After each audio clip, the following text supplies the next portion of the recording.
membubarkan iman Islam yang 6 sama rukun Islam yang 5 itu baru bisa.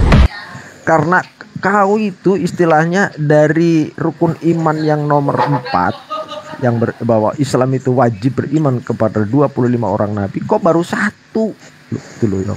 Yang kau kejar itu baru satu, yang kau kredibilitas itu. Dan Islam itu masih memiliki 24 orang nabi lagi. Itu yang jadi permasalahan dan tidak akan pernah berhasil.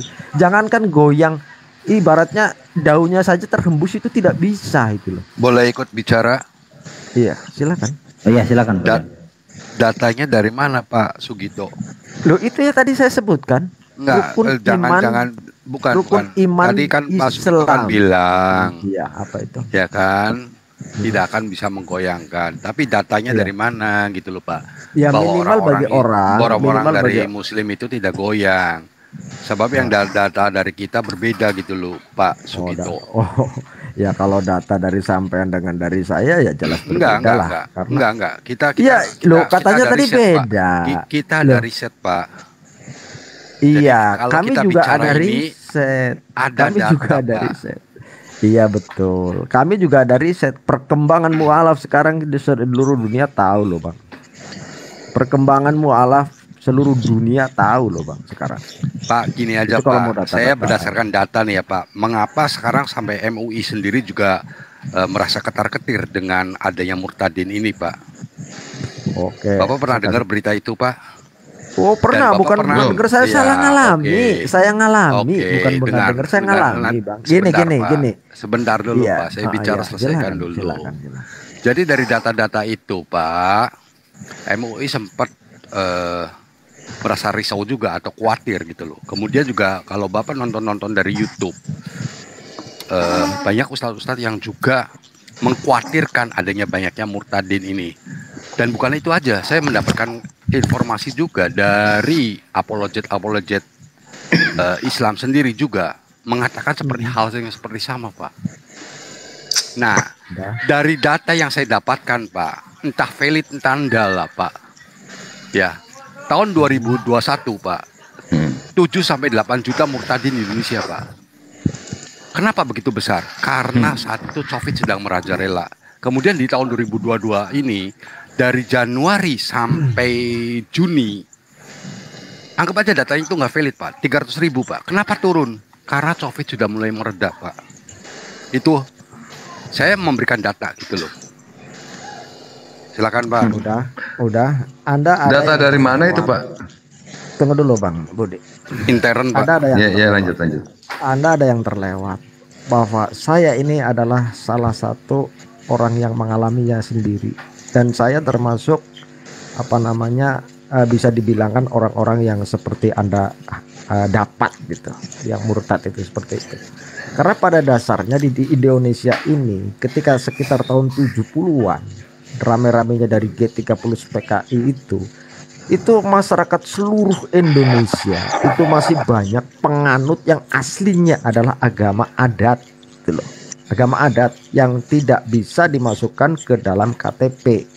Karena waktu itu ada syarat ketika harus masuk disebut sebuah agama itu pertama harus punya kitab, yang kedua harus ada nabinya. Itu baru disebut agama. Lah, ketika masyarakat di Indonesia kebanyakan hampir bisa dibilang 70% atau 50% taruhlah, karena saya tidak survei, tapi hampir bisa dibalahkan karena dari sisi lingkungan saya sendiri bisa dibilang 60% ya. Itu yang muslim asli, itu yang benar-benar melakukan syariat sesuai dengan umat Islam itu seperti itu persentasenya sedikit gitu loh Pak. Jadi mereka sebenarnya seperti saya sendiri mungkin kalau keluarga ditulis di dalam KTP mungkin Islam, tapi keluarga asli saya itu adalah orang-orang kepercayaan, karena memang harus diwajibkan di dalam KTP. Itulah yang masuk Kristen sesuai apa yang Anda dapat dari data-data itu. Ini orang-orang begini Pak, yang bukan orang-orang Islam asli yang melakukan syariat-syariat yang sesuai dengan keakidahan Islam itu. Jadi orang Islam bukan Muslim yang bisa murtad itu. Karena kalau saya sendiri pribadi saya membedakan antara orang Muslim dengan orang Islam. Orang Islam banyak, Pak. Hampir 90% di Indonesia itu orang Islam. Tapi yang Muslim belum tentu ada 50%, belum tentu ada 40%. Itu loh yang saya maksud. Jadi yang Anda dapat, ya. Saya yakin ini. Maaf, ada yang satu turun bisa? Ada Bang Juma sudah masuk? Oh ya, Saya aja. Oke. Ya, terima kasih Bang Bode, saya dikasih kesempatan untuk sekedar menyimak beliau berdua dengan guru saya. Ada Bang Juma sudah masuk. Jangan Dani. Jadi begitu ya. Jadi yang Anda dapat ini hanya orang-orang Islam kalau menurut pandangan saya, karena saya sendiri termasuk pelaku sejarah ya. Saya kelahiran tahun 68. Jadi saya mengalami sendiri. Jadi keluarga saya termasuk dari golongan kepercayaan. Waalaikumsalam Assalamualaikum Bang Ustaz. wabarakatuh. Waalaikumsalam warahmatullahi wabarakatuh. Akhina barakallahu fikum. Oh ya, monggo dilanjutkan saja dulu. Silakan. Karena sudah ada perjanjian. Saya tak betul. Iya. Sebelum kita masuk tadi mungkin saya ada geli gitu ya, ngakak sendiri mendengarkan visi misi daripada Bang Hirdi ya. Ibarat kata dia ingin menggulung aspal atau jalan tol tapi hanya menggunakan silet. Susah itu, Bang. Aman bro, aman. Allahu Akbar. Masya Allah. Assalamualaikum Bang Zuma. Waalaikumsalam warahmatullahi wabarakatuh. Adikku yang ganteng, sehat selalu. Masya Allah. Masya Allah. Bagaimana ininya? Temanya sudah di gas. Temanya Pakai timer atau gimana terserah. Kita berdua saya dengan Pak John sih bisa mengkondisikan pakai timer ataupun enggak, terserah. Kita aman-aman saja. Gimana kawan-kawan? Ya, pakai timer saja biar gantian bicaranya. Silakan. Berapa menit ini? Total 10 menit aja Pak Amir. 5 menit berarti ya? Iya, tapi kan bisa di apa tuh? Bisa apa ya? Maksudnya misalkan Zuma misalkan sedang butuh waktu banyak ya kan, bisa di misalkan nggak terikat gitu harus 5 menit pokoknya total ya, 10 menit gitu loh. Minta tambah waktu gitu ya? Bukan. Jadi misalkan Bang Zuma misalkan bicara misalkan kebetulan 4 menit, berarti 6 menit diberikan ke Panaja gitu loh. Atau misalkan kebalikan, Panaja cuma 3 menit, ya semuanya diberikan 7 menit ke Zuma gitu loh. Tapi secara total tuh 10 menit gitu loh. Oke, kalau begitu nanti siapa yang jadi ada yang mau jadi moderator di bawah? Ada Pak Sugito. Pak Sugito mau jadi moderator? Aku mainkan timer. Pengalaman saja Bang Amir. Ya sudah berpengalaman saja Bang Amir. Saya sambil belajar. Ntar tak panggilkan Kang Awi. Kang Awi sudah masuk belum? Kang Awi tadi katanya mau masuk dia. Iya, kalau 10 menit kayaknya kelamaan. Mending 6 menit lah gitu. Itu maksud saya. Kalau 6 menit Pak Naja, itu waktunya kita kepepet sekali gitu loh. Bukan, karena kenapa? Kita kan selalu buka data, dalil segala macam. Maksudnya Pak John itu 10 menit itu batasan waktu terlama. Kalau habis dalam 6 menit, 5 menit, 7 menit nggak apa-apa. Itu. Iya. Oke, lanjut. Terus kedua, kalau kita lagi buka data, timernya tuh dimatiin. Jadi ada yang khusus untuk timernya, kemudian ada moderatornya, misalkan moderatornya host ya. Loh, host. 10 menit itu masih minta timer dimatiin berarti? Nggak usah, jalankan aja, nggak apa-apa. Oh, nggak apa-apa, oke. Bentar ya, kita panggil penunggang kuda dulu. Ya, itu penunggang kuda udah jarang saya lihat dia. Ada, setiap hari ada di sini. Kemarin juga ada di sini. Oh iya, udah lama saya nggak tonjok-tonjokan dengan dia juga. Iya, karena nggak pernah ini.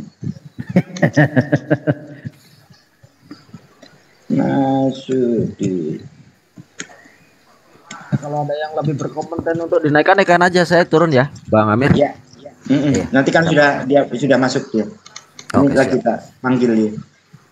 Ya udah, assalamualaikum warahmatullahi wabarakatuh. Saya turun dulu. Waalaikumsalam warahmatullahi wabarakatuh.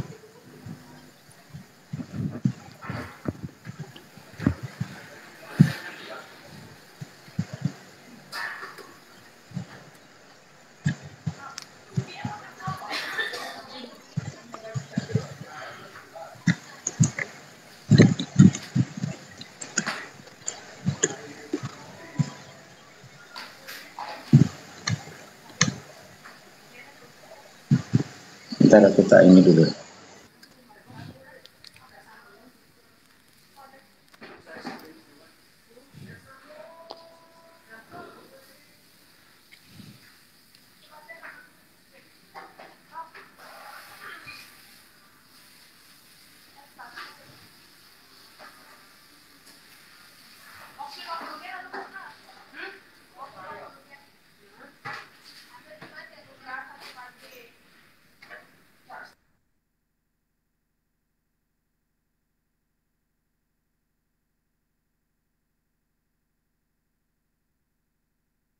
Nanya dulu lah bro Suma, bro Naja, pengisi waktu. Nyanyi apa bro? Apa aja, yang penting nyanyian. Yang biasanya nyanyi kan jenengan di gereja bro. Lah, lu bro kan nanti di surga kan itu nyanyi, latihan aja mulai sekarang maksudnya. Ya, saya di surga itu nonton Tuhan kawin bro, bukan nyanyi. Bukan, bro kan di surga nanti nyanyi. Nah, maksud saya latihan dulu sejak sekarang sebelum ke sana. Loh, umat Islam nanti silaturahmi sama Nabi Isa kok, sama Yesus kok. Silaturahmi sama Yesus nanti kita. Udah, moderator nggak boleh ngomong, dilarang. Nggak boleh ngomong. Oh, nggak boleh, dilarang.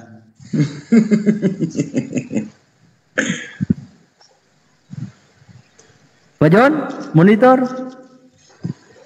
Siap, Komandan. Diam terus. Wah, siap Pak John.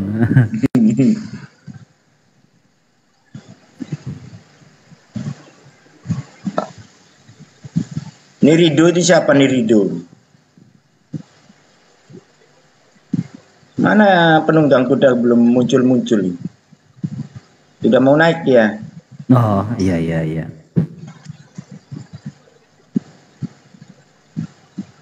Wah, Pak Gemah mungkin boleh juga, beliau kan juga biasa di JCC. Kalau untuk moderator sih saya rasa iya juga. sih.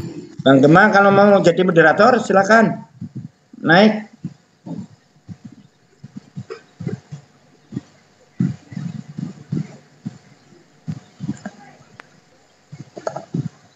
Bang Gemang jadi moderator dulu.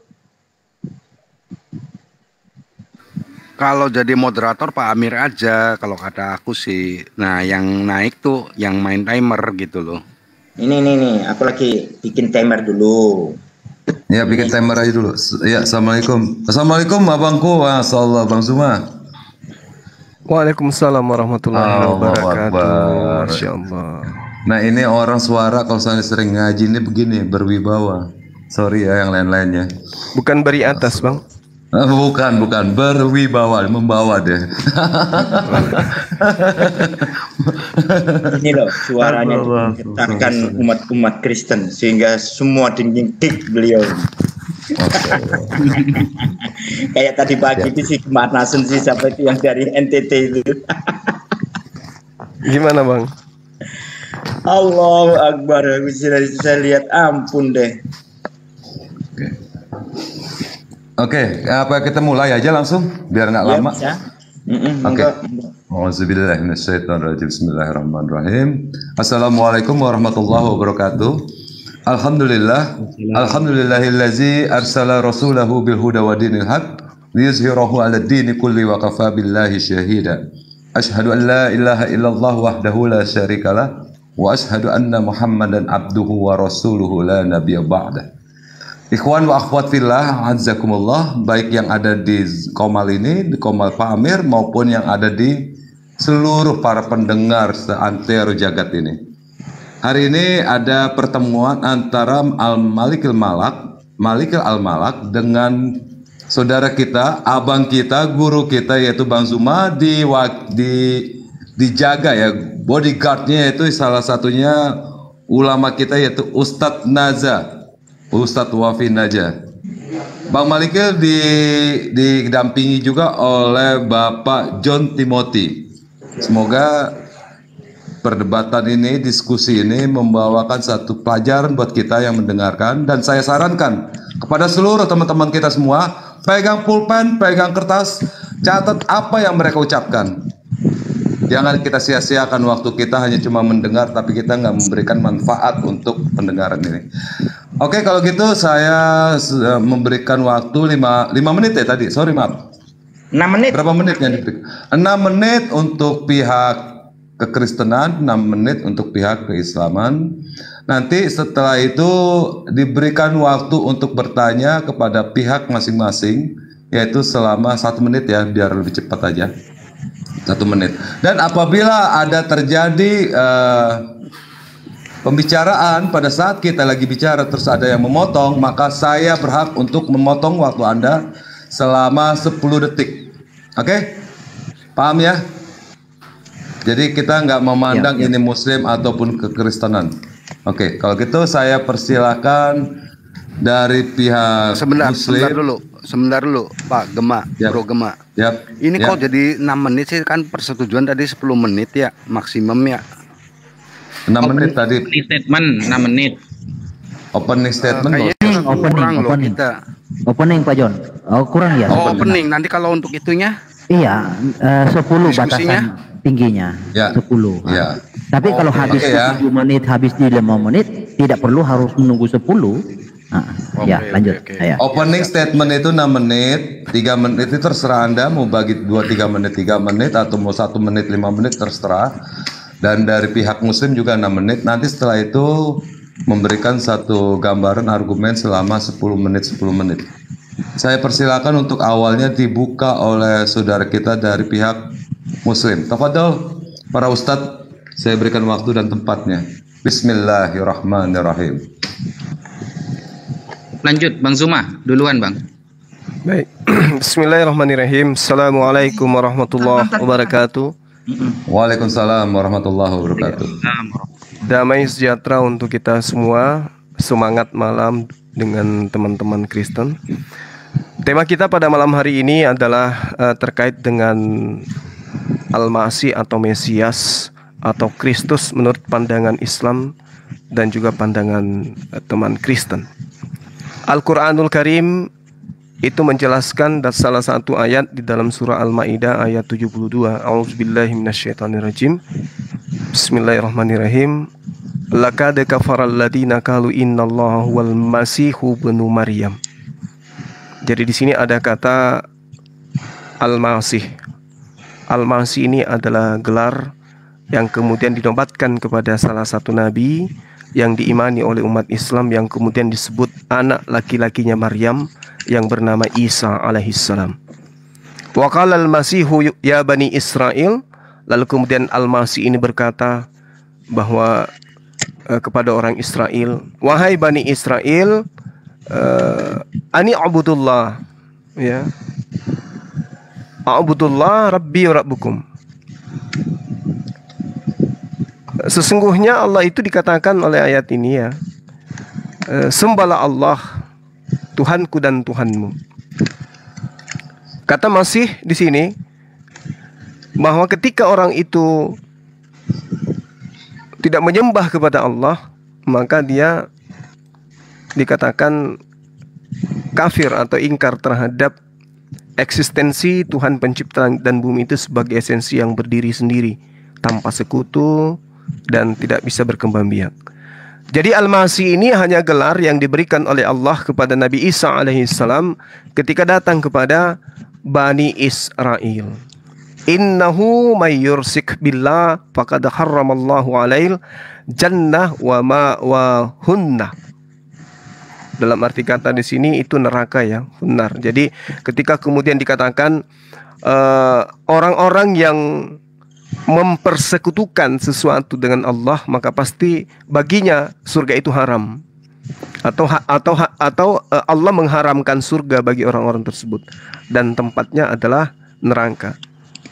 Nah, ini yang kemudian kenapa di dalam Al-Quranul Karim itu dikasih gelar Al-Masih, disebabkan karena Al-Masih ini memiliki kekuatan, memiliki mujizat dan memiliki tanda-tanda di mana Allah menciptakan manusia itu lumrah ya, dicipta dengan keadaan yang sama seperti alami, tapi ketika Nabi Isa alaihissalam dicipta oleh Allah Subhanahu wa taala itu sama halnya dengan Nabi Adam alaihissalam.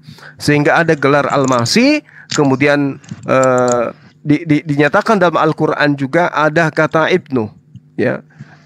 Artinya merujuk kepada keberadaannya sebagai manusia, dan satu-satunya nabi yang disebutkan di dalam Al-Qur'an yang diikutkan gelar orang tuanya itu adalah Nabi Isa alaihissalam.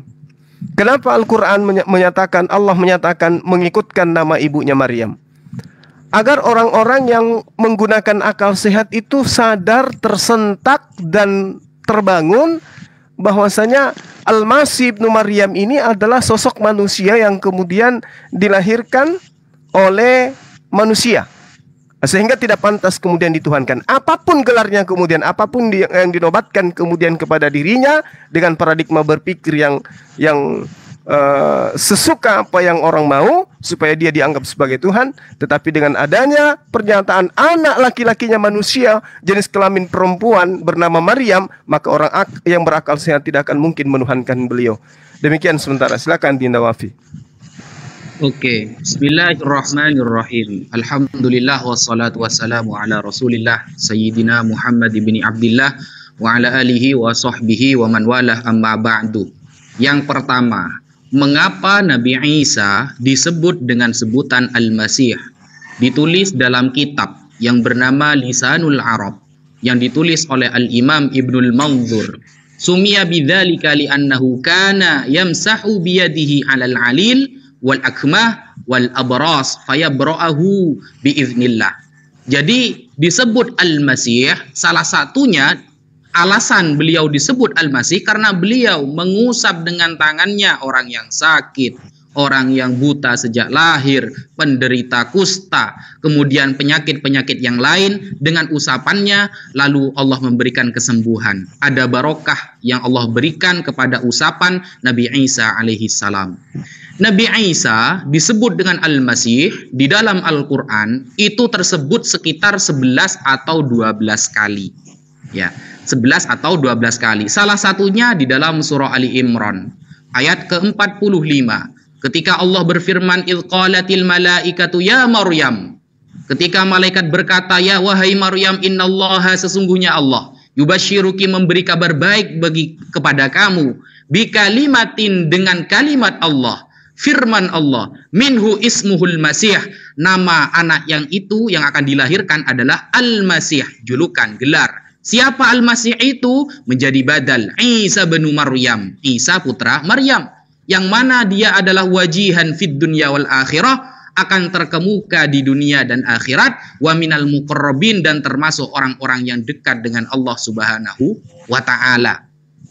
Teori Al-Masih disebutkan 11 atau 12 kali di dalam Al-Quran, dan tidak ada satupun ayat yang menuhankan atau menganggap sesembahan kepada Al-Masih tersebut. Kenapa? Karena dengan tegas dalam surah Ali Imran Allah berfirman, "Wala ya'murukum an tattakhidhul malaikata wan nabiyina arbaba." Allah tidak akan pernah menyuruh kalian semua untuk menyembah para nabi ataupun para malaikat. Mungkin itu dulu yang bisa saya sampaikan. Sekian. Oke, terima kasih ke Bang Ustadz Wafi dan Bang Zuma. Untuk waktu selanjutnya saya persilakan kepada pihak Kristen. Maaf, ini agak mute, agak noise. Saya persilakan kepada pihak Kristen, yaitu Malikil atau Bang John. Silakan. Ya, silakan Pak John. Ya, haleluya, puji Tuhan Yesus Kristus. Saya akan ulas dulu dari arti kata Mesias. Kata Mesias diambil dari bahasa Ibrani, Mesiah, yang berarti yang diurapi. Kata dasarnya itu masah, artinya mengurapi. Bahasa Yunani disebut Kristos, dari kata kerja krios, yang berarti mengurapi. Dalam perjanjian lama, jabatan-jabatan resmi selalu didahului oleh pengurapan, yaitu misalkan jabatan raja, imam, nabi. Minyak yang digunakan dalam pengurapan tersebut adalah lambang dari Roh Kudus, seperti yang telah dikatakan dalam Yesaya 61 ayat 1, Zakaria 4 ayat 1-6.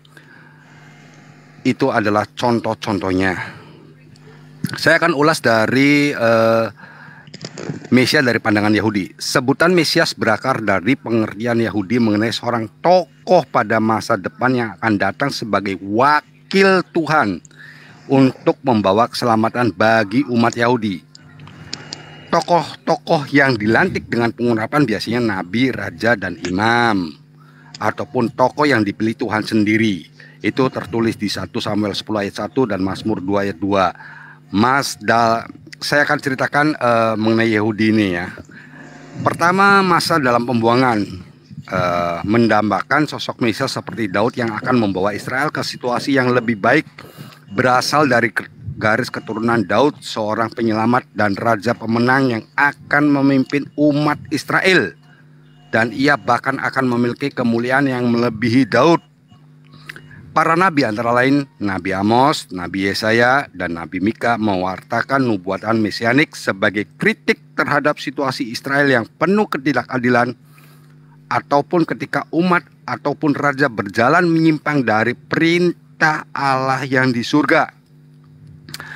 Masa setelah pembuangan, ada perkembangan lain terhadap pemahaman konsep mesianis, yaitu Mesias sebagai tokoh yang dikirim langsung oleh Tuhan pada waktu yang telah ditentukan.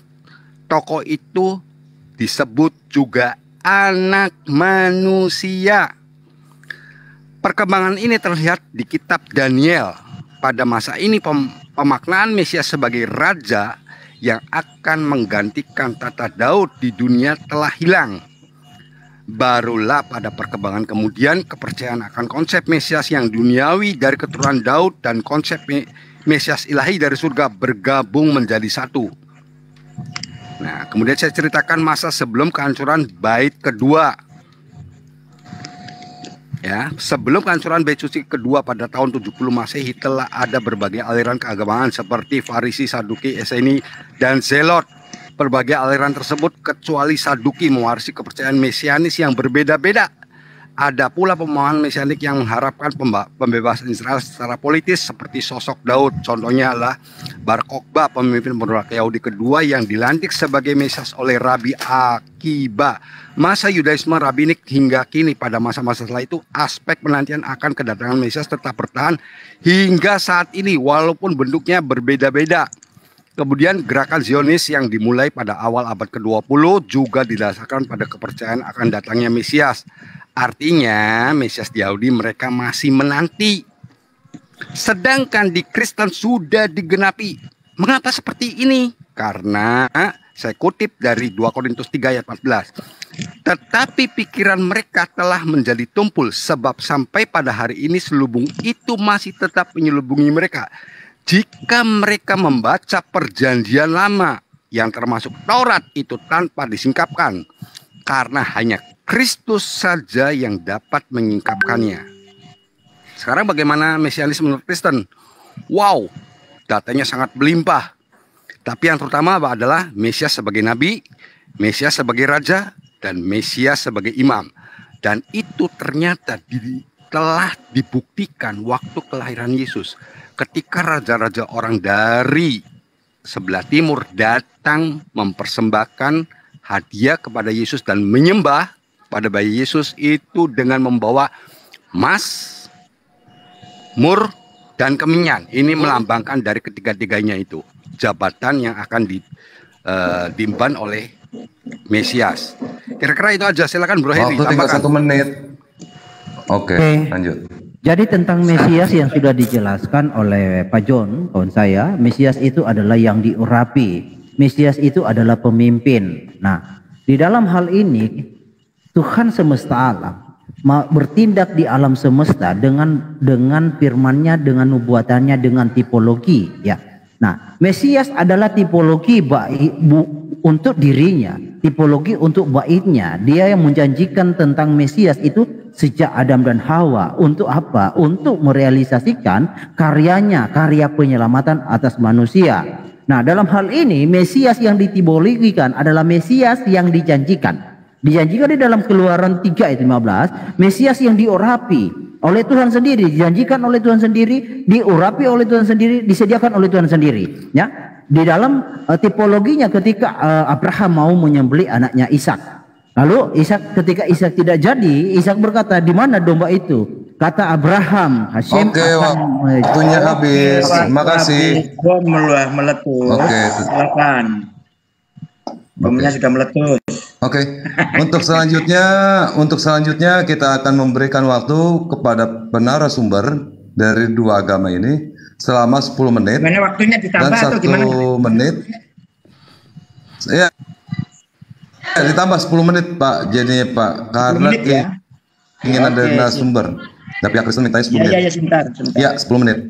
Lalu dilebihkan 1 menit untuk bertanya. Iya. Ya. Jadi 10 menit itu untuk membahas. Oke. Suruh nunggu Pak D-nya. 10 menit membahas dan 1 menit untuk bertanya secara fokus ke pertanyaan. Dan tolong dijawab tidak kemana-mana sesuai dengan pertanyaan yang diberikan oleh narasumber lawan. Oke? Ya, sebentar. Kalau seandainya nanti ada pertanyaan nggak dijawab, jangan sampai ada terlontar. Anda belum menjawab. Saya di sini sebagai moderator yang memperhatikan nantinya dijawab atau tidaknya. Oke? Oke, untuk itu saya persilakan dari pihak Muslim untuk Bismillahirrahmanirrahim. Tafadhol. Tafadhol dari pihak Muslim. Ini ngapain Amir, ini siapa, kita Amir? 10 menit? Bang Budi? 10 menit ini abang ini jadi memberikan gambaran apa itu Mesias, memberikan gambaran tentang Mesias. Mesias itu menurut dua pandangan agama. Bagaimana pandangannya Abang dari kedua agama ini? Karena kan kita membahas dua agama ini Bang. Jadi saling mempertahankan dari argumen-argumen Abang nanti dibantah oleh pihak sebelah. Oke, lanjut Bang. Oke, mohon izin Dinda Wafi ya. Siap Bang, siap. Masal. Ya, baik. Jadi ketika kita berbicara mengenai Nabi Isa atau Al-Masih ya. Ini kita sedang berbicara tentang nabi, kita tidak sedang berbicara tentang Tuhan. Tapi utusan Tuhan. Al-Qur'anul Karim itu banyak bercerita tentang Al-Masih ini ya. Terkait dengan Al-Masih itu bisa dilihat bahwasanya di dalam surah Al-Maidah misalnya ayat 110 sampai ayat 120 itu berbicara tentang mukjizat ya, mukjizat daripada Al-Masih. Kemudian Maryam ayat Maryam ayat 16 sampai ayat 40 itu berbicara tentang kisah daripada Bunda Maryam dan juga Al-Masih. Kemudian dalam surah As-Zukhruf ayat 57 sampai 67 ya, bantahan orang-orang kafir tentang Al-Masih ya. Lalu kemudian dalam surah Al-Hadid ayat 27 sampai 29 bagaimana kemudian Al-Masih itu diwahyukan kepadanya Injil. Itu banyak. Jadi Al-Qur'an ketika bercerita tentang Al-Masih itu sedang berbicara tentang utusan Tuhan yang lahir tanpa ayah yang datang kepada Bani Israel, yang kemudian diberi tanda mujizat, kekuatan dan juga tanda-tanda kepada Bani Israel. Makanya tadi ayat yang saya bacakan itu bahwa ketika Al-Masih ini datang kepada Bani Israel, seruannya tidak lain dan tidak bukan adalah sembahlah Allah Tuhanku dan Tuhanmu.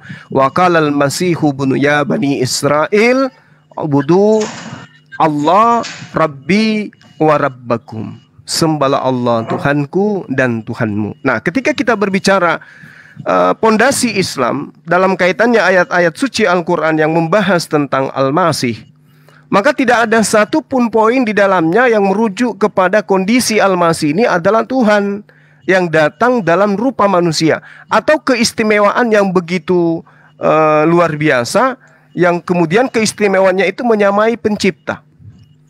Nah, kalau kita melihat daripada asal-usul kata Al-Masih yang kemudian merujuk kepada bahasa Ibrani itu sendiri, ya di luar daripada kata bahasa Al-Quran, maka jelas Al-Masih itu diartikan sebagai orang yang diurapin atau pengurapan ya, atau pentahiran terhadap oknum yang kemudian dianggap sebagai raja. Nah, yang jadi masalah di sini adalah ketika muncul teman-teman Kristen menggunakan kata Al-Masih yang berasal dari agama Yahudi dengan pemaknaan yang berbeda. Kenapa saya katakan pemaknaan berbeda? Karena diuraikan bahwasanya Al-Masih itu, Mesias itu adalah oknum yang sudah kemudian digambarkan kelak akan menjadi juru selamat, dalam arti kata Tuhan itu sendiri yang datang dalam rupa manusia untuk menyelamatkan manusia. Ini yang menyalahi konsep Al-Quran dan juga menyalahi konsep Yahudi. Nah, ada ungkapan yang sangat menarik tadi ya dari teman kita John Timothy yang mengatakan Yesus itu, Mesias itu adalah raja. Ini dari dulu yang menggelikan saya gitu. Kemana cakrawala berpikir? Kemana itu pendidikan yang kita geluti siang dan malam sampai ada titel kita dapatkan di pundak? Ketika kita mengatakan Yesus itu raja, dia raja di mana rupanya? Sedangkan di dalam Yeremia 36 nomor 30, di situ Tuhan sudah memproklamirkan tidak akan ada lagi keturunan Yoyakim yang akan duduk sebagai raja di atas tahta Daud. Sementara di dalam Matius 1 nomor 11 jelas Yesus dikatakan keturunan Yoyakim. Berarti Yesus memang tidak pantas dan memang tidak ada sejarahnya, ada kerajaan, ada tahta di mana rajanya bernama Yesus. Tidak pernah ada kerajaan yang rajanya itu tahtanya diduduki orang bernama Yesus, nggak ada. Itu. Sedangkan bagaimana ingin dikatakan sebagai raja? Daud itu maha perkasa, istrinya orang diambat istrinya orang karena saking kuasanya. Lah Yesus ketika dia datang kepada Bani Israel cuma ngambil keledai orang. Itu pun tidak minta, ya kan? Jadi bagaimana mau dikatakan sebagai raja? Nah, ini yang menggelikan gitu loh. Tidak tersadarkan hanya karena doktrin dan dogma Yesus itu adalah raja, dia adalah Mesias. Mesias, Bung, di dalam pemahaman orang Yahudi itu bukan Tuhan, bukan yang dilebih-lebihkan, yang dianggap seperti apa yang diurai oleh teman-teman Kristen dari hari ke hari. Mesias itu adalah Tuhan yang datang dalam rupa manusia, Mesias itu ini dan itu dan seterusnya. Padahal di dalam pemahaman orang Yahudi itu sendiri, Mesias itu bukan sesuatu yang kemudian gambarannya adalah Tuhan yang datang dalam rupa manusia, yang menebus dosa manusia. Mesias itu adalah orang yang diurapin, ya, orang yang diberi kepercayaan untuk memimpin. Contoh misalnya, Anda sudah menguraikan bahwa Mesias itu berasal dari kata Al-Masih, ya, atau Masaha dan seterusnya. Saya kasih data di dalam Imamat 8 nomor 12. Bagaimana kemudian bukan hanya Yesus yang disebut Mesias. Di situ juga sangat jelas dikatakan bahwasanya oknum yang disebut Harun itu juga adalah Mesias. Ya. Wayisok diterangkan ya dalam bahasa Ibrania, Imamat 8 nomor 12. Wayisok misemen hamisah, ya, hamisah. Dari situ diawali dengan huruf H, kemudian mim, kemudian sin, kemudian H dan he. Itu jelas hamisah. Berarti Harun ini juga adalah Mesias karena dia digelar sebagai orang yang diurapin. Nah, ini yang tidak dipahami. Mungkin dipahami tapi lebih mengedepankan doktrin. Sekira begitu sementara. Silakan Dinda Wafi. Oke. Bismillahirrahmanirrahim. Saya memperkuat argumen Bang Zuma karena begini teman-teman. Mesias ya tidak ada di dalam sejarah ataupun di dalam Bible. Mesias yang bermakna itu adalah Allah dengan menggunakan A depan dengan huruf besar. Tidak ada. Dan tidak pernah ada Mesias itu adalah Tuhan yang akan keluar dari Tuhan yang pertama atau kita katakan Bapa dalam Bible. Tidak ada. Dan juga gelar Mesias itu juga dikenakan kepada manusia-manusia yang lain. Para imam pun juga disebut dengan Hamasyiah. Makanya Mesias ini temanya adalah jabatan. Oleh karena itu, ya, kalau kita melihat di dalam imamat tadi yang disebutkan oleh Bang Zuma, atau di dalam 1 Samuel 2 nomor ke-10, di sana secara tegas dikatakan orang yang membantah dengan Tuhan akan dihancurkan. Atas mereka ia mengguntur di langit. Tuhan mengadili bumi sampai ke ujung-ujungnya. Ia memberi kekuatan kepada raja yang diangkatnya dan meninggikan tanduk kekuatan orang yang diurapi. Saya ulangi, orang yang diurapi, atau kita bahasakan dengan Mesias. Dalam 1 Samuel orang lain juga bisa disebut dengan Mesias. Yesus memiliki gelar Mesias sebab dia diurapi. Contoh bukti yang paling kredibel seperti di dalam Yohanes 1 nomor ke-41, ketika dikatakan mula-mula bertemu dengan Simon saudaranya dan ia berkata kepadanya, kami telah menemukan Mesias, yang artinya adalah Kristus. Nah, konteks Mesias di dalam Bible tidak pernah merujuk kepada sesuatu yang harus disembah. Konteks Mesias dalam Bible tidak pernah merujuk kepada sesuatu yang harus dituhankan. Dan konteks Mesias di dalam Bible hanya gelar seseorang yang akan datang yang menjadi utusan Tuhan. Maka dari itu tidak ada di dalam Bible dari perjanjian lama sampai perjanjian baru atau perjanjian modern bahwa Mesias itu adalah anak dari Tuhan yang akan dituhankan juga. Tidak ada seperti itu. Maka dari itu Allah Subhanahu wa taala ketika ada orang-orang yang menyembah Nabi Isa alaihissalam, Allah menurunkan surah Al-Maidah kepada Nabi Muhammad sallallahu alaihi wasallam, yaitu ayat 72 dan 73 sebagaimana yang dibacakan Bang Zuma di pertama. Lalu apa jawaban Nabi Isa? Wa idz qala Allah ya Isa bin Maryam a anta qulta linnas anittakhiduni wa ummi ilahain. Benarkah kamu mengaku bahwa aku ini adalah Tuhan? Ternyata di sana Nabi Isa mengingkarinya. Dia hanya menyampaikan apa yang diperintahkan oleh Allah, yaitu sebagai nabi dan hanya sebagai utusan, tidak lebih. Sekian. Sekian. Makasih Bang Wafi, alhamdulillah, syukran, alhamdulillah, subhanallah, tepat waktu. Oleh karena itu saya persilakan untuk pihak Kristen menjawab dari pertanyaan-pertanyaan saudara Muslim. Saya persilakan dari pihak Kristen. Oke, aku dulu ya. Jadi gini loh, yang disebut raja, Yesus adalah kerajaannya bukan di bumi ini. Sudah jelas kalau Bang Zuma itu membaca Alkitab secara utuh, tidak main potong-potong saja atau cungkil-cungkil. Kemudian di Matius 1 mengenai Yosia itu, kalau mau dibaca, Matius menekankan pada 14 keturunan dan itu dijelaskan di 1 Tawarik ya. Di 1 Tawarik itu nanti ada, kalau Bro Zuma itu membaca lebih lanjut, itu dijelaskan keturunan daripada Yosia. Karena ini ayat-ayat yang sangat banyak, saya nggak bisa mencatat secara cepat gitu. Silakan Bro Malikil. Oke, kita mulai dari pembuktian ya, bahwa Mesias itu adalah Raja Kekal. Saya mau share dulu di mana dia disebut Raja. Di dalam Daniel, dalam nubuatannya Daniel ya 7 ayat 13 dan 14.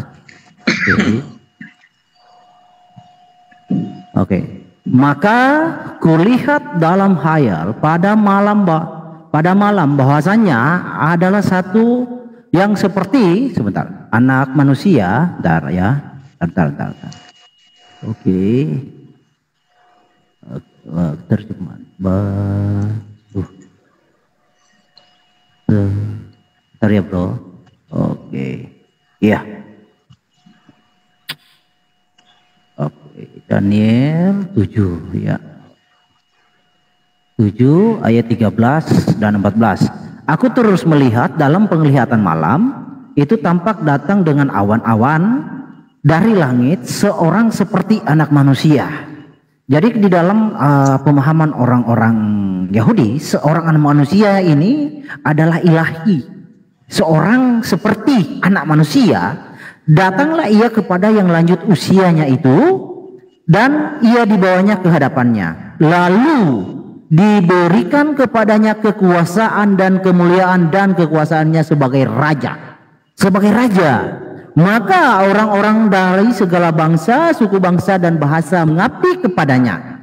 Kekuasaannya ialah kekuasaan yang kekal yang tidak akan lenyap, dan kerajaannya ialah kerajaan yang tidak akan musnah. Jadi Bro Suma mengaitkan kenapa Yesus kalau raja itu belum memerintah. Jadi itu sudah ada tipologinya. Tipologinya adalah kepada Saul dan Daud.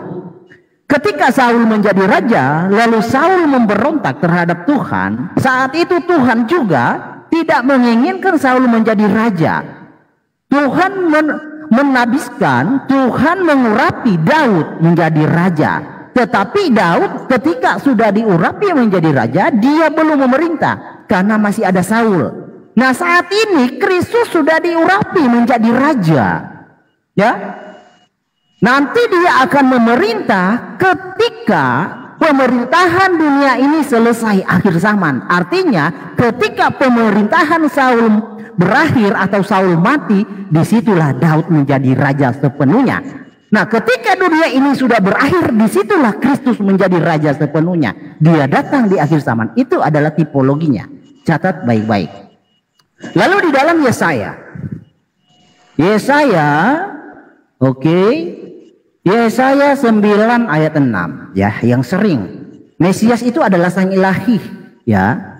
Sebab seorang anak telah lahir untuk kita, seorang putra telah diberikan untuk kita, lambang pemerintahan ada di atas bahunya, dan namanya disebutkan orang, penasihat ajaib, Allah yang perkasa, Bapa yang kekal, Raja damai. Jadi Mesias itu yang lahir itu adalah Allah yang perkasa, Bapa yang kekal, Raja damai. Saya tambahkan lagi ya, di dalam Mika 5 ayat 1, oke? Mika 5 ayat 1.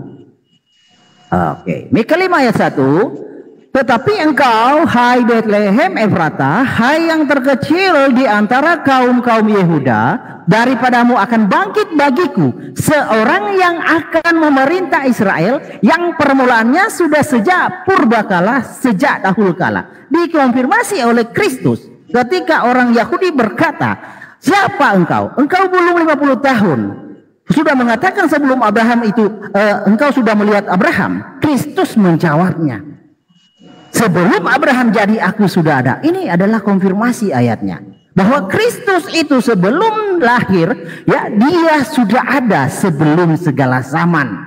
Karena dia itu adalah sang ada, Yod-Heh-Vav-He itu sendiri, yang menyatakan dirinya, yang merealisasikan rencananya atas keselamatan seluruh umat manusia kepada baitnya.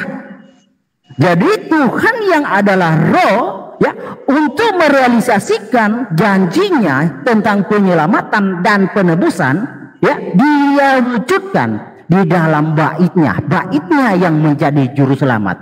Tuhan semesta alam mengkonfirmasi itu sebelum terjadi di dalam sini. Oke, Yesaya 8 ayat 14. Oke, iya, ya, Tuhan, ya, Yod-Heh-Vav-He Adonai akan menjadi Lemikdas, akan menjadi tempat kudus, tetapi juga menjadi batu sentuhan dan batu sandungan bagi kedua kaum Israel. Bukan hanya bagi kedua kaum Israel, tetapi bagi semua orang yang tidak percaya Kristus, serta menjadi jerat dan perangkap bagi penduduk Yerusalem. Kristus mengkonfirmasi bahwa dia adalah Lemikdas. Kristus mengkonfirmasi bahwa dia adalah bait. Di mana ayatnya? Di sini. Oke, Yohanes 2 ayat 19. Oke. Jawab Yesus kepada mereka, rombak bait Allah ini, dan dalam 3 hari aku akan mendirikannya kembali. Lalu kata orang Yahudi kepadanya, 46 tahun orang mendirikan bait Allah ini, engkau dapat membangunnya dalam 3 hari? Tetapi yang dimaksud dengan bait Allah, Lemikdas, ialah tubuhnya sendiri. Jadi tubuhnya itu adalah nubuatan untuk, ya, penggenapan nubuatan untuk merealisasikan janji Tuhan, ya, atas jatuhnya Adam dan Hawa ke dalam dosa yang sudah dinyatakan kepada Adam dan Hawa, Ya, jadi nubuatan itu sudah ada sebelum segala zaman, sebelum ada peradaban, nubuatan itu sudah ada. Di dalam Kejadian 3 ayat 15. Aku akan mengadakan permusuhan antara engkau dan perempuan ini, antara keturunanmu dan keturunannya. Keturunannya akan meremukkan kepalamu dan engkau akan meremukkan tumitnya. Nah, jika ayat ini, jika nubuatan ini, jika janji ini kita benturkan kepada konsep sudut pandang Islam, maka hancur lebur. Contoh begini. Allah Subhanahu wa taala secara tidak sengaja atau anggaplah sebagai sesuatu yang kebablasan menarasikan Isa yang dianggap Yesus dengan Al-Masih. Tetapi di dalam pemahamannya Allah Subhanahu wa taala tidak tahu dan tidak mengerti apa itu Mesias yang diakui juga Al-Masih. Mesias itu akan diremukkan tumitnya. Ya, lalu ketika Isa itu diserupakan, disitulah tidak sinkronnya. Mengapa Allah kok sama sekali tidak sinkron dengan nubuatannya? Karena Tuhan semesta alam menyatakan hukum-hukumnya hanya kepada Israel. Tuhan tidak pernah menyatakan hukum dan ketetapannya kepada bangsa lain selain Israel. Hanya Israel yang Tuhan ridhoi untuk segala hukum dan ketetapannya. Di dalam Mazmur 147 ayat 19 sampai 20. Tuhan memberitakan firman-Nya kepada Yakub, ketetapan-ketetapannya dan hukum-hukumnya kepada Israel. Tuhan tidak berbuat demikian kepada segala bangsa dan hukum-hukumnya tidak mereka kenal. Haleluya, amin. Maka dari itu ketika ada orang Arab menarasikan tentang Mesias itu tidak nyambung. Kenapa tidak nyambung? Karena Tuhan tidak pernah menyatakan hukum-hukumnya, ketetapannya kepada bangsa di luar Israel. Hanya Israel yang Tuhan tetapkan bahwa hukum-hukumnya hanya diketahui oleh Israel.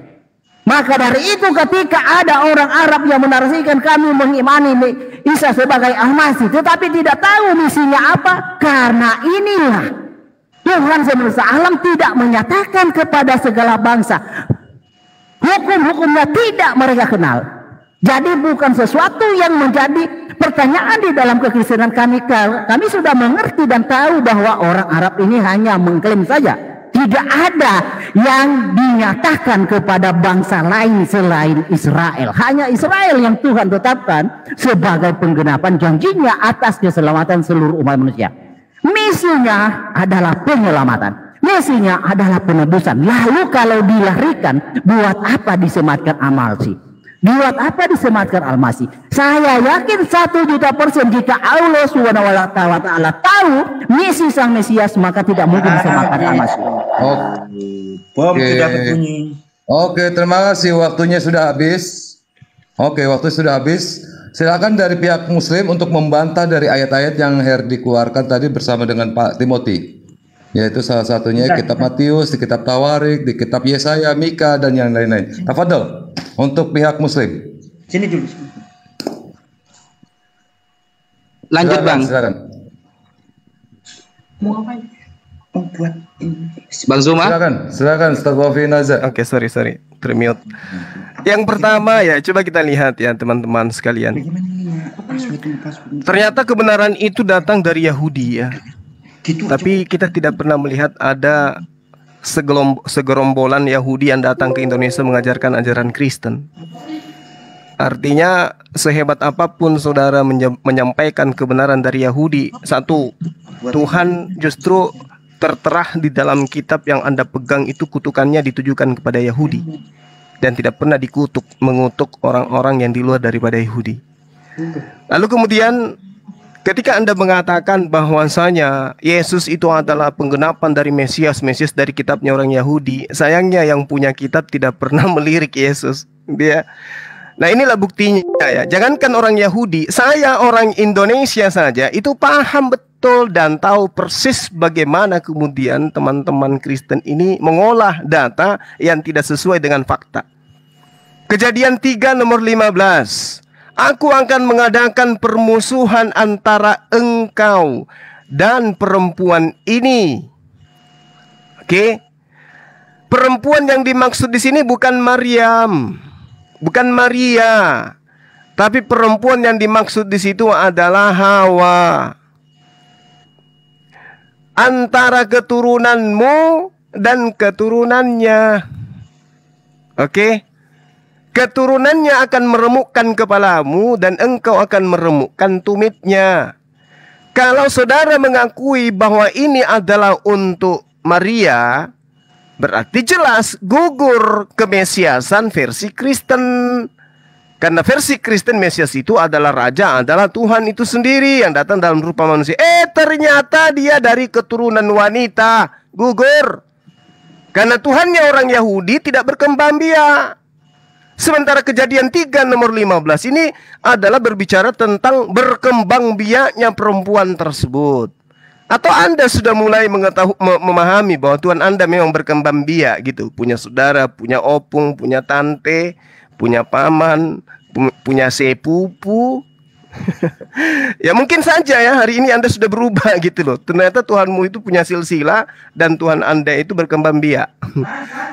Lalu kemudian ketika saudara mengambil tentang Mesias ya, Mesias itu kerajaannya itu kudu wajib di bumi, Bung. Kenapa kemudian orang-orang seperti Harun, Elisa, Salomo, Saul, Daud, Kores tidak disebut Kristus oleh kalian? Padahal mereka semua itu juga adalah Mesias. Kalau Anda masuk ke dalam bahasa Ibrani, itu Salomo disebut Mesias, Elisa disebut Mesias, Harun disebut Mesias, Saul juga disebut Mesias. Kenapa? Karena mereka adalah orang-orang yang diurapin. Apa perlu saya tunjukkan di sini original teksnya bahwa mereka itu adalah Mesias semua? Lalu kenapa ketika masuk ke Indonesia yang menjadi Mesias cuma Yesus? Karena yang dijajakan, yang ingin dijual dan agar laku laris manis hanya Yesus, supaya Yesusnya itu yang dituhankan. Kenapa yang lain tidak disebut Mesias tapi diterjemahkan Mesias itu menjadi orang yang diurapin? Oh, Elisa diurapin, Kores diurapin. Kalau Yesus, oh Mesias dia bukan diurapin. Kan itu cara berpikir yang aneh gitu loh. Sesuai dengan perintah, aku mengutusmu cerdik seperti ular. Sehingga ketika ada yang harusnya Mesias juga nggak diterjemahkan Mesias. Yang Kristus juga tidak diterjemahkan Kristus. Harusnya Harun Kristus, Bung. Elisa Kristus, Salomo Kristus, supaya orang itu tidak tersesatkan. Jangan Kristus itu dianggap sesuatu yang wah hanya untuk Tuhan. Ya, sedangkan kami di dalam Islam itu udah final. Yesus itu hanya seorang nabi. Yesus itu hanya seorang rasul yang diberikan tanda kenabian kepadanya, tidak lebih. Tidak ada yang istimewa. Kalau Anda ingin melebih-lebihkan, gak ada. Lalu kemudian ketika Anda mengatakan aku ada sebelum Abraham ada, maka dia adalah Tuhan, dengan mengutip Yohanes 8:42, mengutip kitabnya orang, kitab Daniel. Padahal Yesus sendiri di mata lo siang malam lu baca tuh bos kitabmu, Yesus mengaku, aku datang bukan atas kehendakku sendiri, melainkan atas kehendak Dia yang mengutus aku. Berarti aku bukan Dia, karena aku datang bukan atas kehendakku sendiri. Mungkin saya harus sering nyanyi-nyanyi kayak begini supaya saudara yang punya misi memurtadkan katanya tadi itu bisa siuman. Silakan Dinda Wafi.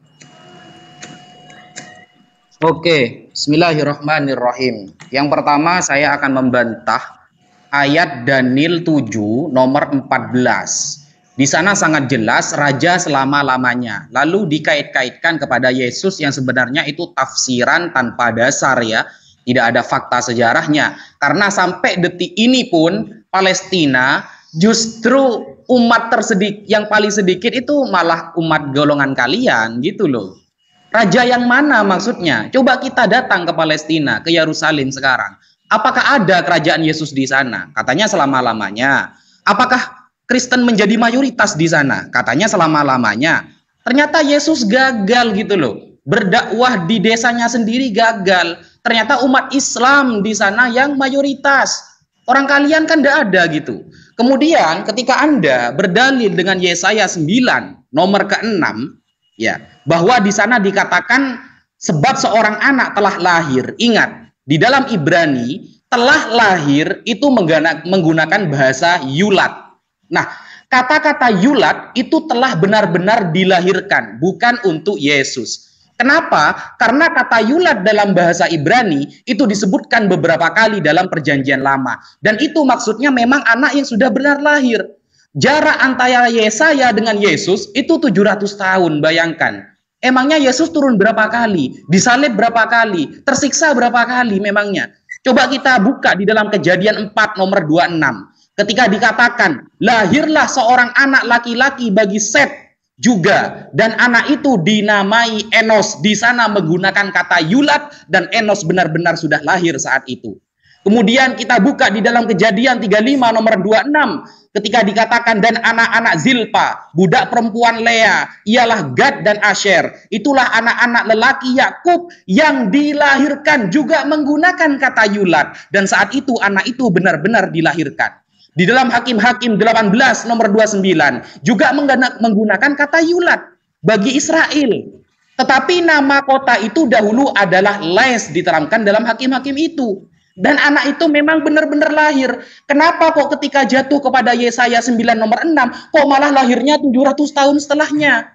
Padahal menggunakan Ibrani yulad, sama seperti ayat-ayat yang lain. Yang seharusnya benar-benar telah lahir, ternyata khusus ayat ini ada penafsiran, pemerkosaan dalil, sehingga maksudnya itu adalah Yesus yang nanti akan lahir 700 setelah Yesaya hidup. Kan ngawur tafsiran itu, gitu loh. Sehingga tidak bisa Anda mengait-ngaitkan Yesaya 9 nomor ke-6, maksudnya anak ini telah lahir menjadi raja damai, tak kekal, yang dimaksudkan nanti Tuhan yang ada di perjanjian baru. Bukan.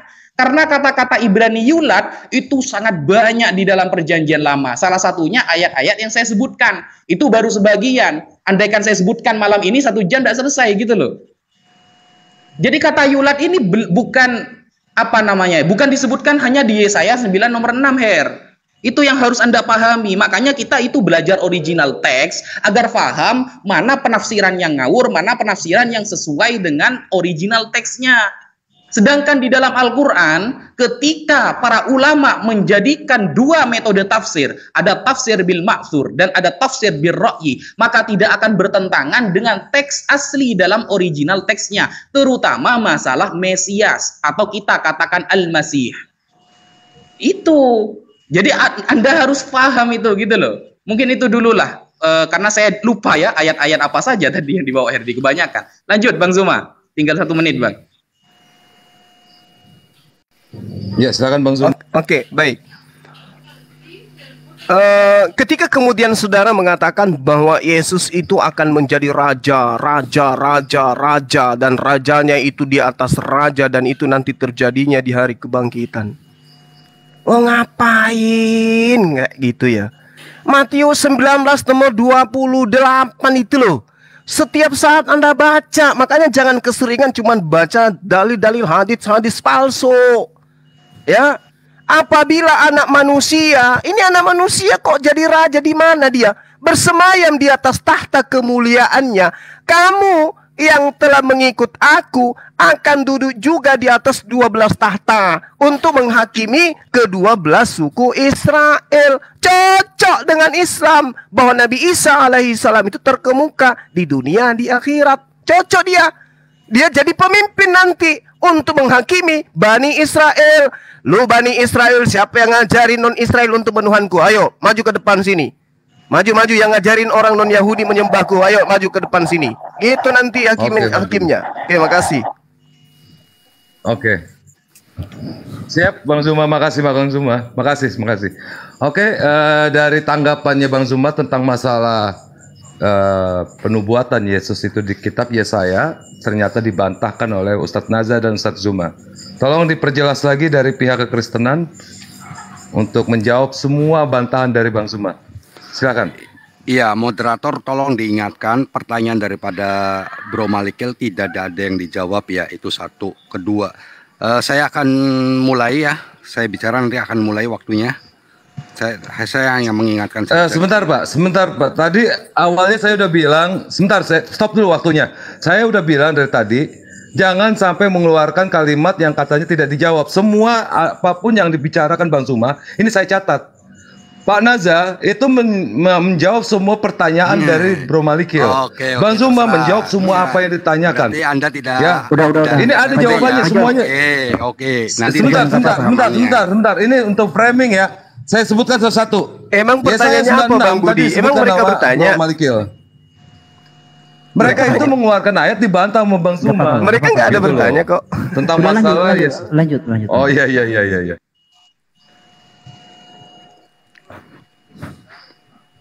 Silakan. Oke ya. Waktunya dimulai dari awal.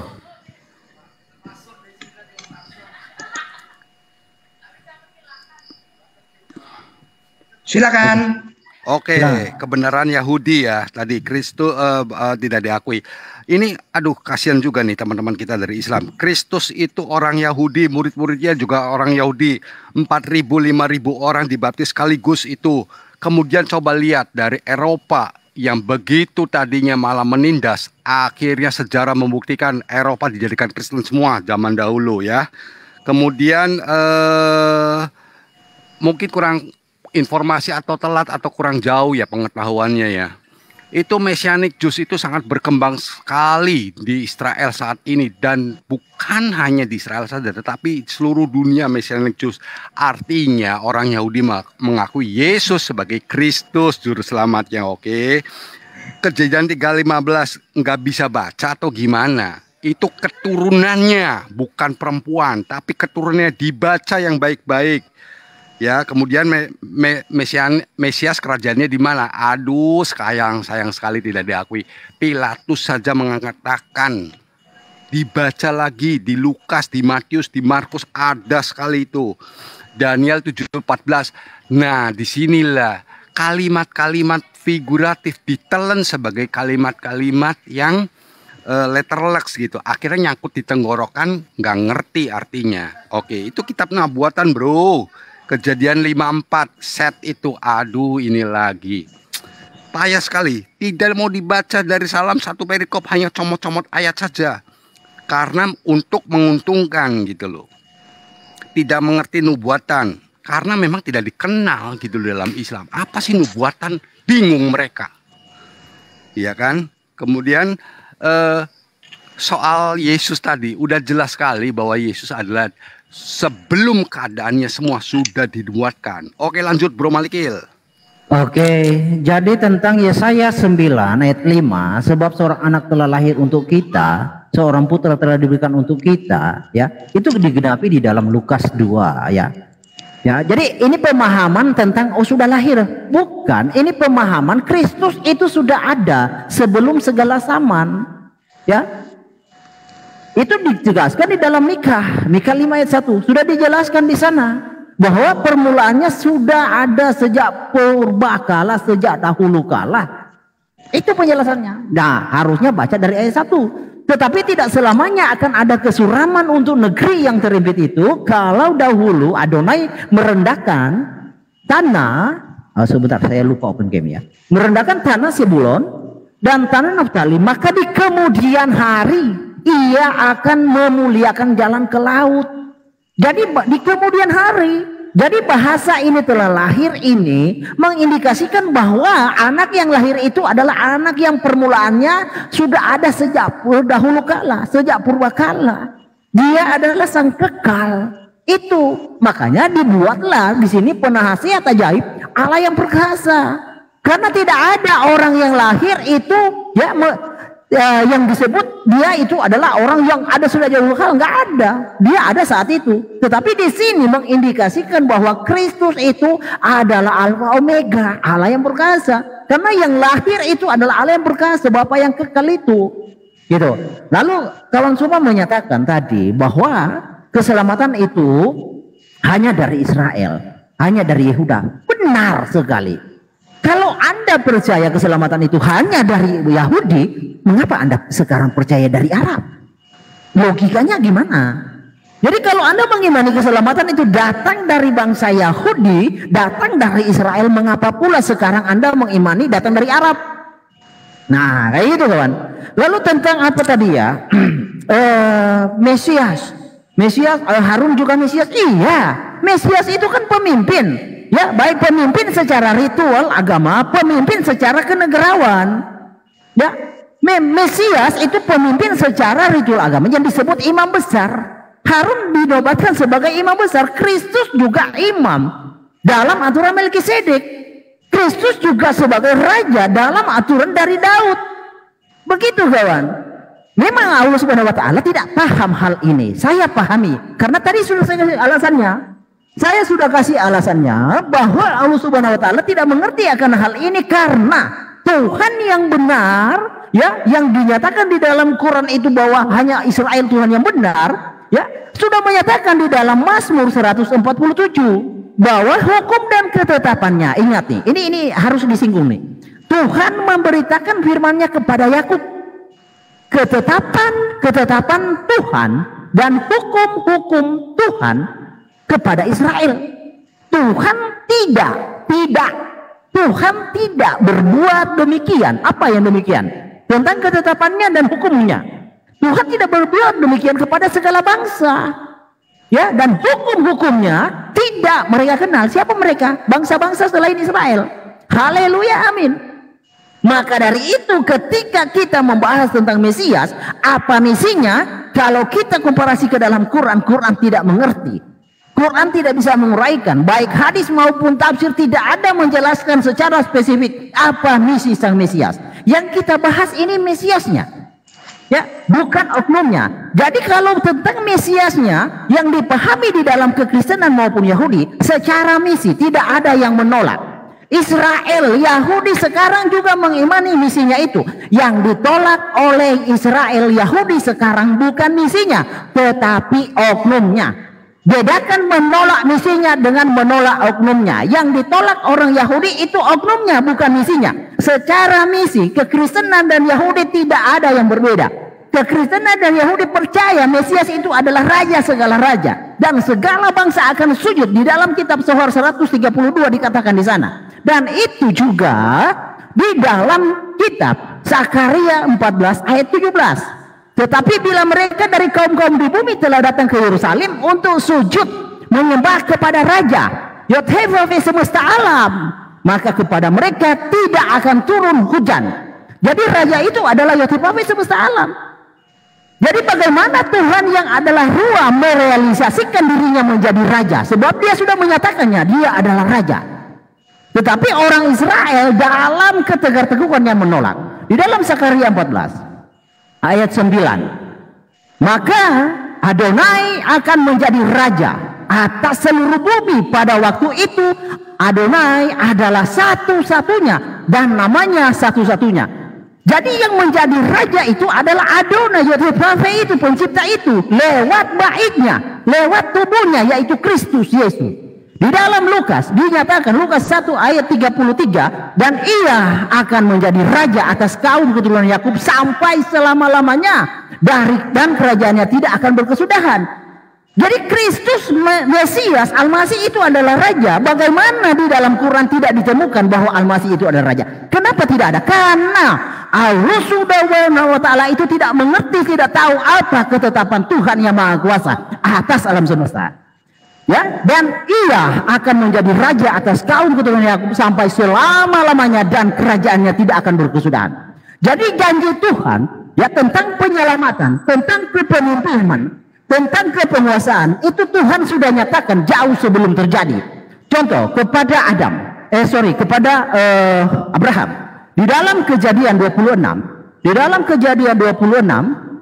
oke, Kejadian 26 ayatnya yang keempat, oke. Aku akan membuat banyak keturunanmu seperti bintang di langit. Aku akan memberikan kepada keturunanmu seluruh bumi negeri ini, dan oleh keturunanmu semua bangsa di bumi akan mendapat berkat. Oleh keturunan Abraham yang dimaksud Ishak dan dikonfirmasi kepada Yakub dan dikonfirmasi kepada Kristus, semua bangsa di bumi mendapat berkat. Lalu kalau Anda mengimani keselamatan itu datang dari bangsa Yahudi, mengapa sekarang percaya kepada Arab? Itu di dalam Yohanes 4 ayat 22 saya bacakan. Jadi kawan-kawan muslim yang di sini, kalau percaya keselamatan itu datang dari bangsa Israel, datang dari bangsa Yahudi, mengapa Anda percaya Arab? Atas dasar apa? Sedangkan Arab tidak pernah dilegitimasi oleh Tuhan semesta alam bahwa ada olehnya Tuhan menyatakan keselamatan atas dunia. Tidak ada. Di dalam Yohanes 4 ayat 22, kamu menyembah apa yang tidak kamu kenal, kami menyembah apa yang kami kenal, sebab keselamatan datang dari bangsa Yahudi. Bertobatlah. Keselamatan itu dari bangsa Yahudi karena Tuhan hanya berperkara kepada Israel. Tuhan tidak pernah berperkara kepada bangsa selain Israel. Haleluya, amin. Lanjut, Pak Yon. Ya, saya ingin bertanyakan kenapa di dalam Al-Quran Al-Masih tidak disebutkan sebagai raja. Karena begini, dari kitab-kitab terdahulu sudah jelas dikatakan bahwa Al-Masih adalah raja. Dan perlu dicatat bahwa Allah bukan imnosia ya. Dia tidak akan kehilangan. Bom sudah berbunyi, menunjukkan waktu habis. Oh iya, maaf, salah saya tadi. Oke. Stop. Bom sudah berbunyi. Ya, saya tadi habis dari ke belakang, sorry, minta maaf. Oke, lanjut untuk pihak Muslim untuk membantah dari argumen-argumen dari pihak kekristenan. Kalau bisa agak lebih keras dikit gitu loh, Ya, biar jelas oke. data-datanya gitu. Baik. Ya, jadi kalau kita berbicara mengenai keselamatan datang dari Yahudi di dalam Yohanes 4 nomor 22, ini konon ceritanya adalah perkataan Yesus. Kamu menyembah apa yang tidak kamu kenal. Kami menyembah, kami menyembah, kami menyembah. Yesus menyembah. Yesus menyembah atau Yesus disembah. Sebab keselamatan itu datang dari bangsa Yahudi. Kalau terjemahan lamanya dikatakan, karena Allah sudah berjanji bahwa keselamatan akan diberikan kepada manusia melalui orang Yahudi. Entah yang mana yang benar, entah yang mana yang salah. Ya, ketika dikatakan keselamatan datang dari bangsa Yahudi dan Yesus itu bangsa Yahudi, Al-Quran menerangkan wa isqala Isa bin Maryam ya bani Israel inni rasulullahi ilaikum musaddiqan lima baina yadayhi minat Taurah wa mubassiran bi rasuli ya'ti min ba'di ismuhu Ahmad. Dia tidak dikatakan situ Paulus, Lukas, Markus, Matius, Yohanes, tapi dikatakan Ahmad. Falamma ja'ahum bil bayyinati qalu hadza sihrun mubin. Bahwa Nabi Isa memang dari dulu sudah menyatakan bahwa akan datang sosok Nabi bernama Ahmad. Keselamatan itu informasinya datang dari Yahudi. Jadi keselamatan itu bukan dari barat, bukan dari penjajah. Oke, keselamatan itu dari Yahudi menginformasikan akan datang sosok Nabi yang bernama Ahmad.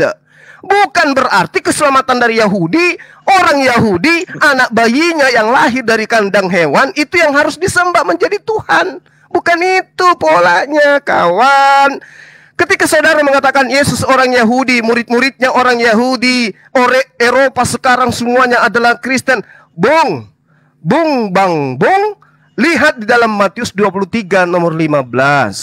Orang Yahudi keluar dari Yahudi, menyeberangi lautan, menjelajahi daratan sampai ke Eropa, menobatkan mereka yang menyembah berhala, menyembah pagan, menyembah dewa-dewa, masuk menjadi pengikutnya, menjadi orang neraka, dan 2 kali lebih jahat dari ahli Taurat itu sendiri.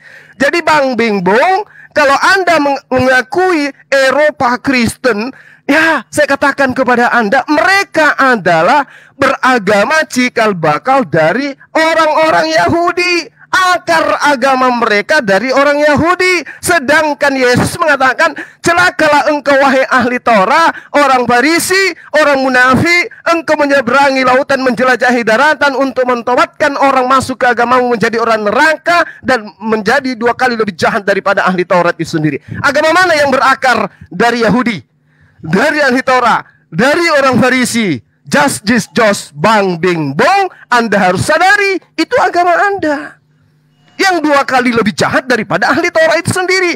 Ahli Torah sejahat-jahatnya mereka tidak pernah menggantikan Tuhan mereka dengan manusia. Lah Anda, Bang Bingbong, kok Anda menggantikan Tuhannya orang menjadi manusia? Lalu kemudian Kejadian 3 nomor 15. Anda mengatakan keturunan wanita itu. Justru Anda harus sadar, saudaraku. Kalau ternyata Yesus itu adalah keturunan wanita, bukan keturunan Tuhan. Oleh karena itu jangan dituhankan. Sedih saya ketika Anda mengatakan, wah, Bang Suman tidak ngerti tentang Bible. Bang Bingbung, Anda belum lahir, saya udah paham. Kejadian 3 nomor 15 itu bercerita tentang keturunan wanita. Yesus keturunan wanita. Tinggalkan menuhankan keturunan anak keturunan wanita. Karena itu tidak diajarkan oleh akal sehat dan agama orang-orang terdahulu yang bersumber dari para nabi. Kemudian ketika Anda mengatakan misi Yesus untuk Bani Israel, untuk menyelamatkan anak manusia menjadi raja. Yesus ini kapan-kapannya menjadi raja.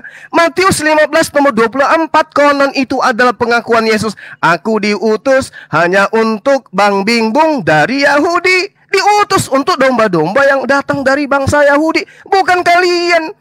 Bukan kalian. Kemudian ketika saudara siapa? Herdi dengan gagah berani mengambil Lukas 1.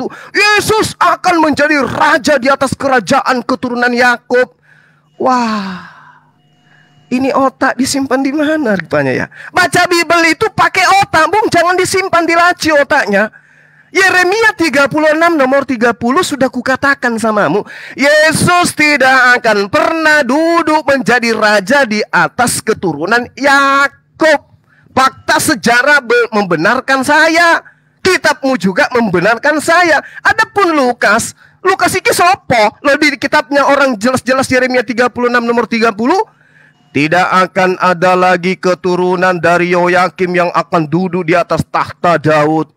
Tidak akan dan tidak akan. Yesus keturunan dari Yoyakim. Jadi jangan pernah mimpi Yesus itu akan duduk di atas tahta Daud. Demikian, silakan Dinda. Oke, bismillahirrahmanirrahim. Yang diungkapkan Mas John Timothy ya, sebenarnya gak ada yang bermanfaat sih. Karena hanya bernarasi saja tanpa dalil yang baik lah gitu. Dalam berdiskusi, tidak akademis lah gitu. Karena begini, kalau nanti hanya menggunakan fakta sejarah di Eropa begini begitu, di sana banyak Kristen, lah kok jauh-jauh ke sana gitu loh. Di Yerusalem, di Palestina, mana mayoritas Kristen di sana? Tidak ada. Dan apakah Kristen di sana sama seperti Kristen di Indonesia? Kan tidak sama begitu loh. Kalau kita bandingkan terjemahan Al-LAI dengan Alkitab Al-Muqaddas, Bible yang berbahasa Arab, ya sangat jauh gitu. Sangat jauh pemaknaannya. Makanya kalau bernarasi itu seharusnya Anda mengeluarkan data yang akademis. Kemudian ketika saya mengkanter Mas Herdi mengenai Yesaya 9, ya nomor 5 atau nomor 6, karena di Zefaria itu juga disebut dengan yang nomor 6. Nah, kalau Mas Herdi mengatakan bahwa anak yang telah lahir itu maksudnya Yesus itu sudah ada dari dulu, berarti kan pemahamannya itu Yesus baru ada di zaman Yesaya. Dari dulu sebelum Yesus lahir, lahirnya di zaman Yesaya. Kan begitu berarti. Kan lebih hebat hikmah Salomo dalam Amsal.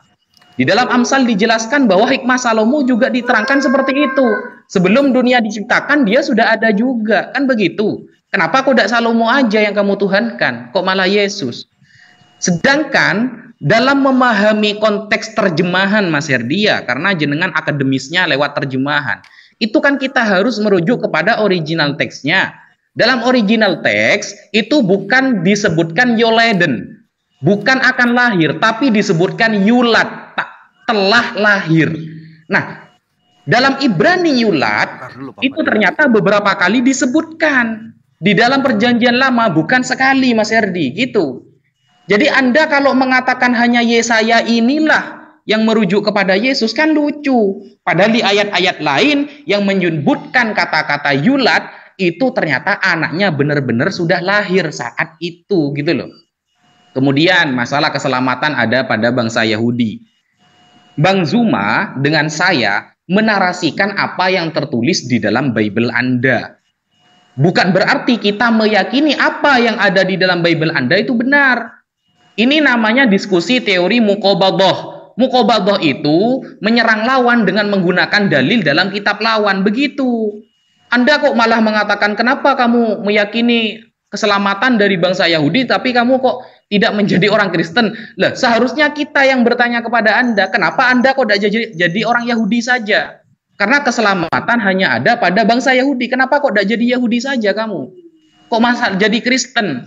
Kristus, ya, pengikut Kristus. Padahal di dalam Bible, baik dalam perjanjian lama ataupun perjanjian baru, tidak ada istilah Mesias yang akan disembah dan akan dituhankan. Tidak ada, Herdi. Itu yang tidak akan pernah kamu bisa jawab sampai hari kiamat. Sampai Yesus turun lagi tidak akan pernah bisa. Kenapa? Karena istilah Mesias itu hanya gelar yang juga bisa digelari kepada orang selain Yesus. Contohnya seperti di Samuel barusan. Sehingga gelar ini tidak menunjukkan ketuhanannya. Tidak menunjukkan dia harus disembah. Tidak menunjukkan harus ada avodah. Ya, beribadah kepada dia. Tidak. Tidak boleh begitu. Sehingga kata Rasulullah SAW bersabda, "Lau kana Musa hayyan ba'di ma wasi'ahu illa tiba'i." Andaikan Musa hidup setelah aku, maka tak ada jalan baginya kecuali harus mengikuti aku, kata Rasulullah. Begitu, Musa saja kalau hidup akan harus mengikuti ajaran Rasulullah, apalagi Nabi Isa. Lalu kenapa Nabi Isa kok tidak disebutkan raja di dalam Al-Quran? Ya, gini Mas Herdi, kalau Anda mengatakan Yesus itu raja selama-lamanya, raja di mana gitu loh? Dan selama-lamanya ini kapan gitu? Di dalam Al-Quran secara tegas, ayat yang sudah saya baca di awal, makanya ayat yang saya bawa itu didengarkan. Di dalam surah Ali Imran, ayat 40. Oke. Waktu habis, timer habis waktunya.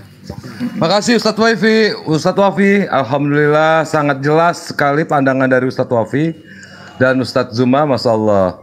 Silakan untuk lebih keras lagi dari pihak Kristen untuk mempertahankan argumen Anda. Keluarkan dalil Anda semuanya. Kalahkan Ustadz Zuma dan Ustadz Wafi. Saya dukung.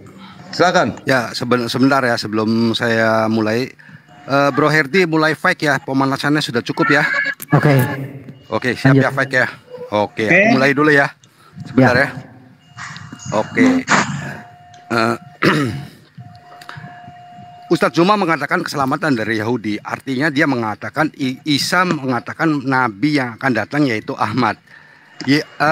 Itu urusan Isa ya. Tapi Yesus tidak pernah mengatakan seperti itu. Artinya dapat disimpulkan bahwa Yesus adalah tidak sama dengan Isa. Dua pribadi atau dua orang yang berbeda. Karena kenapa? Karena Allah tidak punya sifat yang amnesia, yang perubah, yang peraturannya dahulu demikian, sekarang menjadi demikian, yang semuanya berkontradiksi. Kemudian saya jawab lagi, Yesus keturunan perempuan, jelas itu bahwa Yesus harus diketahui dulu bahwa dia anak Allah dan anak manusia. Anak manusia adalah keturunan dari, karena dia lahirkan, anak Allah adalah firman yang menjadi manusia. Kemudian Yesus keturunan dari Daud dan Yoyakim, itu sudah dijelaskan berulang-ulang kali. Itu karena Yesus itu adalah dari bukan sperma, tapi dari firman Allah. Kemudian mengenai soal Eropa, rupanya teman-teman yang berdiskusi ini kurang main jauhnya. Baca sejarah Eropa. Eropa Kristen ditindas habis-habisan, tetapi kenyataannya Eropa sekarang dahulu kala menjadi tempat pusatnya berkembang Kristen. Perlu. Kemudian Yesaya 96 sudah dijelaskan dari tadi sama Bro Herdi, tetapi memang ya sudah susah kalau tidak mengerti karena tidak mencapai otaknya gitu loh. Kemudian Mesias diurapi bro. Siapa yang mengurapi? Allah sendiri. Waktu kapan? Waktu dibaptis. Di situlah Yesus, Roh Kudus dan suara dari langit keluar. Jelas yang mengurapi adalah Allah sendiri. Ya, lanjut bro, fight bro. Oke. Mulai. Kita mulai ya. Kawan Kusuma berulang-ulang dengan kawanku Wafi berulang-ulang mengatakan mana kerajaan Kristus, Yesus.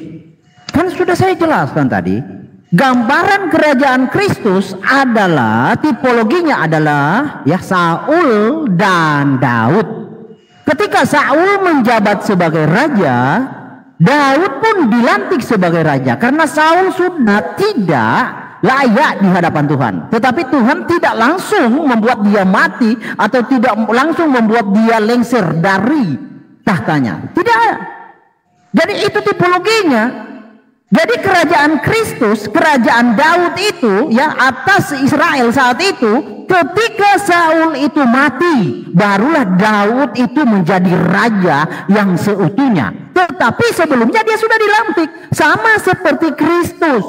Ya, Kristus ketika dia tampil di dalam dunia itu dia sudah dilantik, dia sudah ditetapkan sebagai raja. Raja selama-lamanya. Tadi sudah saya bacakan di dalam Lukas 1 ayat 33 sampai 34 ya, bahwa Kristus adalah raja. Tapi kenapa dia belum menjadi raja sepenuhnya? Karena dunia ini belum berakhir. Jadi Saul adalah gambaran dunia ini jahat, Saul yang jahat. Nanti Kristus akan menjadi raja seutuhnya ketika dia datang di akhir zaman. Ketika dunia ini sudah di ujungnya, sudah di akhir zaman, barulah Kristus akan memerintah sepenuhnya atas dunia. Itu gambarannya, itu tipologinya Saul dan Daud. Baca kisahnya. Oke, tentang keselamatan dari Yahudi. Ya, dari tadi saya membawakan bahwa Allah Subhanahu Wa Taala dan pengajarannya sebenarnya tidak layak dalam hal membahas Al-Masih, membahas tentang Mesias. Allah Subhanahu Wa Taala sudah melegitimasi Isa sebagai Al-Masih, tetapi kawan-kawan di sini mencoba menggugurkan pernyataan Allah. Itu yang tidak dipahami. Saya katakan tadi, jika Allah Subhanahu Wa Taala tahu dan mengerti apa misi sang Mesias, sangat tidak mungkin Allah menyematkan gelar bagi Isa sebagai Al-Masih, Isa yang dianggap Yesus. Tidak mungkin, sangat tidak mungkin. Kenapa bisa disematkan? Karena ketidaktahuan Allah atas ketetapan dan misi sang Mesias tersebut, maka kebablasan disematkan kepada Al-Masih, yaitu Mesias. Ya, oke. Lalu kita lanjut lagi kepada pemahaman tentang Mesias. Mesias itu lahir dari Yehuda, dari garis keturunan Yehuda. Tetapi di dalam Quran, ya, karena di dalam ketidaktahuan, ya, Mesias itu di dalam At-Tahrim ayat 12 itu dikatakan dari bangsa Lewi. Nah, itu sesuatu yang mungkin tidak bisa dibenarkan dan tidak bisa ditolerir, ya, karena itu adalah ketidaktahuan. Nah, di dalam hal ini kita coba buka di dalam kitab Imam Al-Hakim jilid 6. Nanti saya kasih lihat sampulnya, halaman 129. Ibu Musa ini hamil, tapi perutnya tidak membesar, kondisinya tidak berubah, dan susunya pun tidak rusak. Maka para pemeriksa juga tidak memeriksanya. Pada malam itu dia melahirkan Musa. Tidak ada yang melihatnya kecuali saudarinya sendiri yang bernama Maryam, ibu Isa. Oke, nah itu dikonfirmasi. Nah, dari data-data ini ya akan menggugurkan bahwa Allah Subhanahu Wa Taala tidak layak dalam hal membicarakan tentang Mesias, karena Allah tidak tahu sumber yang kredibel. Allah tidak mengerti janji Tuhan seperti apa atas manusia. Di dalam At-Tahrim ayat 12 kita baca, Mesias itu datang dari bangsa Yahudi. Demikian pula Maryam putri Imran.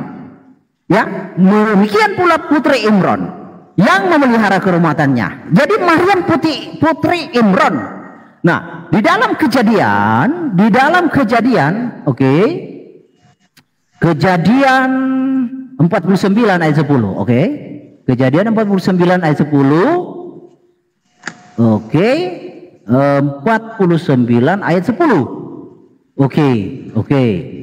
Tongkat kerajaan tidak akan beranjak dari bawah kaki Yehuda ataupun lambang pemerintahan dari antara kakinya sampai dia datang yang berhak atasnya, maka kepadanya akan takluk segala bangsa-bangsa. Jadi kalau sudah ditetapkan oleh Tuhan dari bangsa Yehuda, ngapain pula dinarasikan dari bangsa Lewi, dan ngapain pula percaya dari keturunan Arab? Di mana legitimasinya? Itu. Jadi kawan-kawan, di sini kita bukan hanya sekedar mematahkan argumen, tapi mempelajari setiap data-data yang disajikan. Kalaupun Anda sudah mengerti, ngapain juga Anda bertahan? Bertobatlah. Keselamatan itu datang dari bangsa Yehuda. Raja itu dari bangsa Yehuda, bukan dari bangsa Arab. Siapa yang menyuruh raja, segala raja itu dari bangsa Arab? Siapa yang melegitimasinya? Tidak ada legitimasi Tuhan di dalam Alkitab bahwa raja yang kekal itu dari bangsa Arab. Kagak ada. Tidak ada legitimasi Tuhan bahwa raja yang kekal itu dari suku Lewi, tapi dari Yehuda. Tanamkan dalam otak kalian, tanamkan dalam hati kalian, raja kekal itu adalah dari Yehuda. Keselamatan datang dari Yehuda, bukan dari Arab. Oke, Pak John silakan. Tolong timernya, bagaimana timernya? Oke. Ayo, Lanjut. Silakan Pak John. Oke, saya lanjut kalau Pak John kalau oke. Jadi saya tambahkan ya, konfirmasi Tuhan ya semesta alam kepada bangsa Israel di dalam Yesaya 49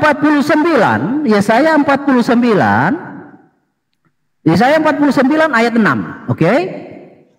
Terlalu sedikit bagimu hanya untuk menjadi hambaku, untuk menegakkan suku-suku Yakub, dan untuk mengembalikan orang-orang Israel. Ingat, Yakub ya Yakub, Israel Israel. Israel punya pengertian adalah orang yang bertahan sampai kepada kesudahan. Itu arti Israel. Sebelum Yakub ini ya berubah menjadi Israel, dan Israel ini, Yakub ini menjadi bangsa yang besar, dia sudah dinamakan Israel, yang artinya orang yang bertahan sampai kesudahan, yang masih terpelihara. Tetapi aku akan membuat engkau menjadi terang bagi bangsa-bangsa, supaya keselamatan yang daripadaku sampai ke ujung bumi. Jadi keselamatan itu Tuhan legitimasi lewat Abraham, Ishak, Yakub, dan jatuhnya kepada Yehuda sampai kepada penggenapannya Kristus Yesus. Lalu kalau sudah diketahui keselamatan itu dari bangsa Yehuda, okelah kalian tidak mengimani Kristus sebagai juru selamat, tetapi percayalah keselamatan itu ada dari bangsa Israel lewat Yehuda. Lalu mengapain kalian masih percaya bahwa ada keselamatan di bangsa Arab? Waktu diperlihatkan. Siapa yang mengajari kalian percaya bahwa keselamatan ada dari bangsa Arab? Siapa yang melegitimasi? Sedangkan secara silsilah histori sejarah apa tentang Isa, tentang Al-Masih tidak sinkron di dalam Alkitab. Lalu bagaimana kalian mengimani bahwa Allah itu Maha Kuasa? Sedangkan untuk mengkanter, mensinkronkan ceritanya dengan Alkitab dengan nyatanya tidak melaksanakan. Berbunyi Oke, menunjukkan waktunya sudah habis. Oke, waktu sudah habis. Pak Amir, kita ada session untuk battle nggak? Saya minta izin Pak Amir dulu nih. Belum dong, ini baru berapa round. Kalau battle nggak bisa kayaknya. Battle saya nggak bisa. Dengan kawanku Suma pasti rusuh. Nggak usah battle lah, pasti rusuh. Nggak usah battle ya. Oke. Oke, kan saya nanya makanya kan. Oke, kalau gitu dari pihak Muslim untuk lanjut menjawab. Bro Malekil, mulai fight ya bro. Fight ya bro. Udah. Nah. Mulai ya. Aku juga ikut fight ya. Ya, moderator mendukung Anda. Anda harus ngeluarin data. Anda harus ngeluarin data. Kalahin Ustadz Zuma sama Ustadz Wafi. Pek. Jadi tertawanya. Ya, itu sama Jim. Moderator nggak boleh ketawa ya, sorry. Silakan Ustadz Zuma dan Ustadz Wafi untuk membantah semua argumen-argumen mereka. Tafadhol, saya dukung. Baik. Lanjut, Allahu Akbar. Ya, jadi Anda harus malu sebenarnya ya kalau melihat Yohanes 4 nomor 22 sebab keselamatan dari bangsa Yahudi. Anda harusnya malu. Karena yang dimaksud Yesus di sini adalah tentang konsep penyembahan. Sembahan-sembahan di luar orang Yahudi pada masa Yesus itu sesat. Oke? Ya, bukan berarti agama yang diajarkan oleh orang Yahudi itu benar. Justru kalau Anda sadar, ya, yang menjadi nabi palsu itu menurut Yesus itu dari Yahudi. Golongan serigala itu dari Yahudi, antikristus itu dari Yahudi, penyesat itu dari Yahudi. Waspada, tidak ada itu dalil dalam kitabnya orang Yahudi waspada kepada orang Arab. Yang ada waspada kepada orang Yahudi itu sendiri. Kata Yesus juga waspada kepada orang Yahudi. Matius 23 nomor 15, orang Yahudi akan membuat agama di mana penganutnya 2 kali lebih jahat daripada orang Yahudi. Agama mana itu yang dibikin oleh orang Yahudi? Agama mana? Ya jadi berpikir dong, pakai otak lah sekali-sekali. Kemudian ketika Anda mengambil Kejadian 49 nomor 10, yang berhak itu adalah dia yang mampu menaklukkan bangsa-bangsa. Yesus menaklukkan bangsa mana aja? Menaklukkan ke-12 muridnya aja dia nggak sanggup. Satu dari 12 itu berkhianat. Gimana dia mau menaklukkan bangsa-bangsa? Jadi yang menaklukkan bangsa-bangsa itu yang kerajaannya sampai hari ini masih ada. Yang kitab sucinya sampai hari ini masih ada. Oke, yang namanya diharumkan sampai hari ini di tempat kelahirannya. Menjadi seorang raja, menjadi seorang pemimpin, menjadi raja yang perkasa. Tapi kalau hanya hayalan, bang bing bong, itu hanya tipologi omong kosong. Lalu kemudian dari mana bangsa Arab itu? Bong, saya katakan kepada Anda nih, tak kasih datanya ya. Dikatakan dalam kitabnya orang Yahudi, Hemkin uni baloel ki asuni hahablehem wa ani akni balo ambago nabal al isem. Nabal ummi bodoh jahil. Siapa dia bangsa yang ummi itu? Siapa bangsa ummi yang akan digunakan oleh Allah untuk membangkitkan cemburu dan amarah Bani Israel? Siapa iki? Romawi Yunani rupanya. Jangan gila dong. Romawi Yunani ketika ini terjadi, mereka adalah bangsa yang sudah memiliki peradaban. Jadi dia bukan ummi. Mereka bukan bangsa yang nabal. Bukan bangsa yang bebal. Bukan bangsa yang bodoh. Jadi yang dijadikan alat mencemburukan orang Yahudi itu ya bangsa Arab, bang. Sampai hari ini orang Yahudi nggak pernah cemburu kepada orang Kristen. Orang Yahudi cemburunya kepada siapa? Orang Islam. Nubuatannya ada di kitab mereka. Makanya baca original teks, jangan cuma baca hadis-hadis palsu. Ya, di dalam original teksnya kitabnya orang Yahudi jelas dikatakan, wahai engkau Bani Israel, engkau membangkitkan cemburuku, engkau membangkitkan amarahku, maka aku akan membalaskan dengan menggunakan yang bukan umat dan membangkitkan sakit hatimu dengan menggunakan bangsa yang bodoh, ummi, nabal. Kenapa orang Parisi habis? Orang Saduki habis. Tapi mereka ini yang mengatasnamakan Israel nggak habis-habis sampai sekarang. Kenapa? Karena Allah ingin memanjangkan umur mereka agar nubuatan untuk dibangkitkan cemburu dan amarahnya itu bisa tergenapi. Dan alhamdulillah sampai detik ini Bani Israel masih menangis darah atas cemburunya terhadap kerajaan Islam yang dibangun oleh Allah melalui perantaraan baginda Rasulullah Muhammad SAW. Takbir, Allahu Akbar. Silakan Dinda Wafi. Oke, bismillahirrahmanirrahim. Bro Herdi mengatakan ya, hanya Al-Quran yang mengatakan bahwa Isa dan Maryam itu dari suku Lewi, begitu kan ya? Kemudian bukan dari suku Yehuda, ya, anak dari Yakub alaihissalam kalau di kita. Jadi Yakub ini merupakan artis ya di dalam Bible. Setelah di perjanjian lama dia bisa berkelahi menang melawan Tuhan, di perjanjian baru dia melahirkan keturunan Tuhan. Akhirnya begitu. Nah, oke, sekarang kita bahas Mas Herdi. Apakah Al-Quran yang benar? Apakah Bible Anda yang benar? Kita bahas sejarah sekarang ya. Tentang hal yang Anda sebutkan, sebenarnya Mas Herdi, diam-diam ya, Lukas itu sudah mengakui loh bahwa Maria dan putranya Yesus adalah suku Lewi, Herdi. Coba kamu buka di dalam Lukas 1 nomor 5. Tertulis bahwa Elizabeth, istri Zakaria, ibunda Nabi Yahya, adalah keturunan dari Haron atau Aaron ya. Begitu. Kemudian Herdi, di dalam Lukas 1 nomor 36 dijelaskan bahwa Elizabeth dan Maryam adalah sekeluarga. Cognatus. Kamu buka di setelahnya Herdi. Lukas 3 nomor 23.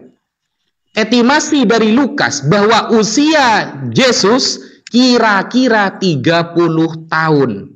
Nah, ketika umur 30 tahun itu ya, perkiraan itu ketika memulai tugas kerasulan merupakan indikasi bahwa Nabi Isa Al-Masih memang suku Lewi.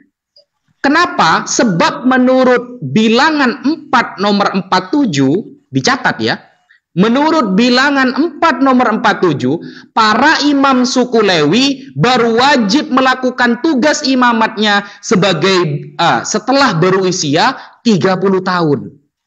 Ingat ya, jadi dalam suku Lewi, tugas-tugas sebagai imam ya, tugas imamatnya itu diwajibkan setelah berumur 30 tahun. Dan Yesus Christ kira-kira 30 tahun dia mengemban tugas tersebut. Kalau kita melihat dalam hal ini, Lukas mengakui bahwa Yesus adalah dari suku Lewi. Begitu. Makanya baca Bible itu dipahami, jangan hanya dibaca terjemahan plak-plek seperti itu. Anda tadi kan mengatakan, jangan nyomot-nyomot ayat seperti itu. Ternyata memahami Bible Anda sendiri, Anda tidak paham gitu loh. Saya belum membahas keturunan ya, saya belum membahas silsilah Yesus di dalam Bible Anda. Kalau saya buka semuanya, Anda akan tambah mengakui bahwa Yesus itu dari suku Lewi. Begitu. Ini Bible Anda ya, bukan Al-Quran saya. Kalau sampean bahas Qososul Anbiya, cerita para nabi, keturunan para nabi yang ditulis oleh Ibnu Katsir Ad-Dimashqi, Anda tambah gelimpangan nanti. Seperti itu.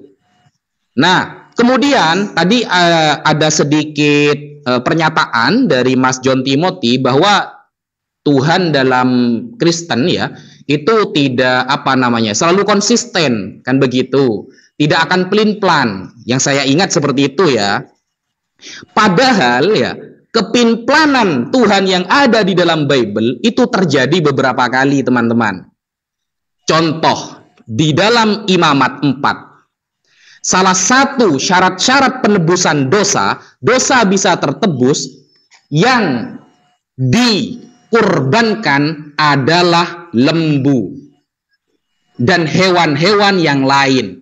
Lembu jantan, kemudian ada beberapa itu ya, dalam satu perikop Imamat 4 itu, benar-benar lembu di sana. Itu hukum Taurat yang benar. Maksud saya hukum Tuhan yang benar kepada Musa. Tetapi kenapa setelah perjanjian baru, ada tafsiran yang gak ada dasarnya mengatakan itu penggenapan, yang jadi dombanya malah Tuhan, gitu loh.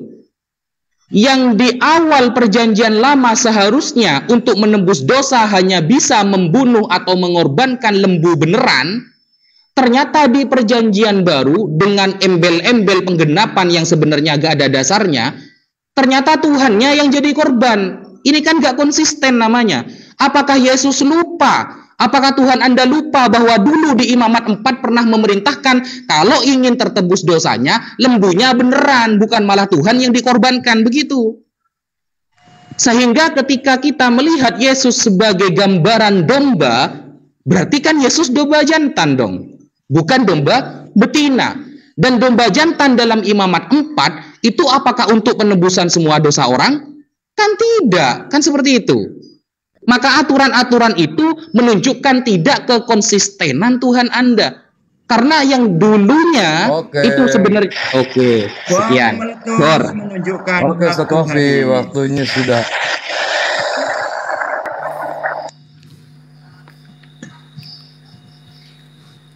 Bomnya sudah meletus menunjukkan waktu habis. Silakan, Bang Kemah. Habis. Ini sampai jam berapa ini ya? Sampai berapa sesi ini? Gak ada ya? Sampai sahur tak? Boleh juga kalau itu mah. Soalnya kita baru persiapan. Oke, untuk dua. Oke, aku mulai ya. Nah, firman dipercayakan juga pada Yahudi, bro, bukan pada bangsa Arab. Itu di Roma 3 ayat 21 jelas bukan bangsa Arab tapi Yahudi. Dijelaskan lagi, bukan hanya keselamatan dari bangsa Yahudi saja. Kemudian pembuktian sejarah Isa mana sejarahnya Isa, saya mau tahu baik dari Al-Quran maupun dari sejarah. Kalau Yesus sudah lengkap semuanya. Kemudian di Galatia 1 ayat 8 dikatakan bahwa ada Injil-Injil lain. Terkutuklah orang yang melakukannya. Ya, kemudian saya ingin bertanya, Al-Masih itu kan pengusap, juga bisa dikatakan musafir. Apakah supir-supir truk, bus, pilot, nakoda itu termasuk Al-Masih juga? Karena nggak jelas gitu loh pendefinisiannya. Nah, kemudian Yudas, mengenai Yudas itu sebetulnya mudah, itu sudah dinubuatkan sebelumnya, baca di Alkitab ada. Ya, jadi saya tekankan lagi, mana data-data Isa di Al-Quran mengenai keturunannya atau segala macam. Isa dikatakan dari suku Lewi, yaitu urusan Anda itu, bukan urusan kita. Bahwa Yesus itu dari suku Yehuda. Lihat di Matius 1 dan Lukas 3 itu jelas sekali keturunan daripada Yesus itu. Mana Ilsa di Al-Quran? Mana sejarahnya? Ini pertanyaannya, tolong dijawab. Ya. Kemudian YHWH plus Allah. Aduh. Contohnya nih, bahwa Allah itu tidak amnesia, artinya lupa dengan aturan-aturannya. Monogami menjadi poligami, neraka kekal menjadi neraka tidak kekal. Ya kan? Banyak yang lain-lainnya lagi. Silahkan dijawab. Kenapa bisa berbeda begitu? Kemudian darah hewan. Darah hewan itu untuk sementara semua yang dikatakan di dalam imamat perjanjian lama itu. Tetapi Yesus melakukannya satu kali untuk selamanya dan kekal. Amin. Silakan Bro Heri. Oke, jadi tadi kawanku Naja sedang mencoba membawakan bahwa Maria, ibu Yesus itu adalah keturunan Lewi. Jadi kenapa mereka itu menyebut sebangsa itu saudara? Karena memang udah dari dahulu. Nah, nih. Dan tidak boleh ada raja di luar saudara mereka atau di luar Israel, kagak boleh. Ya, di dalam Ulangan 17 ayat 15. Maka hanyalah raja yang dipilih Adonai Allahmu yang harus kau angkat atasmu dari tengah-tengah saudara-saudaramu. Ini saudara-saudara. Iya, saudara-saudara yaitu Israel. Haruslah engkau mengangkat seorang raja atasmu, seorang asing yang bukan saudaramu tidak boleh kau angkat atasmu. Maka dari itu kenapa alasannya Kristus itu hadir di Israel? Kenapa demikian? Karena ya Tuhan menghendaki Israel. Karena hukum-hukum Tuhan, ketetapan Tuhan, saya ulangi lagi, Tuhan hanya menyatakan kepada Israel. Orang Arab kagak tahu apa-apa tentang hukum Tuhan. Tuhan itu tidak mungkin pelintat-pelintut. Tuhan menyatakan hukumnya, ketetapannya hanya kepada Israel. Tidak ada Tuhan menyatakan kepada segala bangsa. Haleluya, amin. Itu udah final. Ya, jadi kalau ada bangsa yang di luar Israel mengklaim ada ketetapan Tuhan, ada hukum Tuhan yang dinyatakan Tuhan olehnya, itu adalah klaim. Kita bisa uji kebenarannya dari cara pengajarannya, silsilahnya kita bisa uji. Maka kedapatkanlah silsilahnya, ternyata Musa dan Isa itu adalah ponakan. Bagaimana mungkin Isa itu bisa sejaman dengan Musa? Bagaimana mungkin Isa juga mau dibunuh oleh Daud? Ini sejarah yang keliru yang dipaksakan dari Tuhan katanya. Nah, oke, tentang ya Yesus. Kristus itu ini silsilah dari ibu ya. Di dalam Lukas 3 silsilahnya dari ibu. Kenapa orang Israel? Jadi sejarah tentang Isa bin Maryam, ibnu Maryam itu adalah kekeliruan.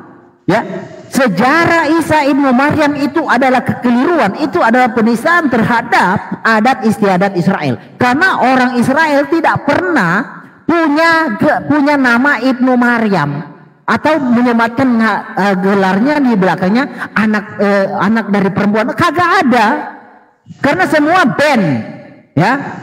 Jadi di sini Yusuf adalah suami karena ibu tidak termasuk di dalam adat istiadat. Jadi di sini Yusuf anak Eli, anak Matat, anak Lewi. Anak Lewi ini bukan Lewi di sana, tetapi Lewi yang sama. Lewi yang sama dari keturunan Yehuda, namanya aja, ya. Anak Malki, anak Yani, anak Yusuf, anak Matika, anak Amos, anak Nahum, anak Esli, anak Hanagai, anak Baat, anak Matika, anak Simei, anak Yosek, anak Yoda. Nah, ujungnya di sini, ya. Mela anak Mina, anak Matat, anak Natan, anak Daud. Jadi Maria itu keturunan Daud juga dari Yehuda, ya, dari garis Natan. Daud punya beberapa anak, 2 diantaranya Natan dan Salomo. Nah, dari Natan lahirlah Maria, dari Salomo lahirlah Yusuf. Oke, harus dipahami. Jadi tentang Lukas 1 ayat 5 dan 36 tadi dibuka, itu saudara, bukan saudara sesuku, tetapi saudara sebangsa. Ini sudah saya bawakan bertanya ya. Saudara sebangsa, saudara-saudaramu.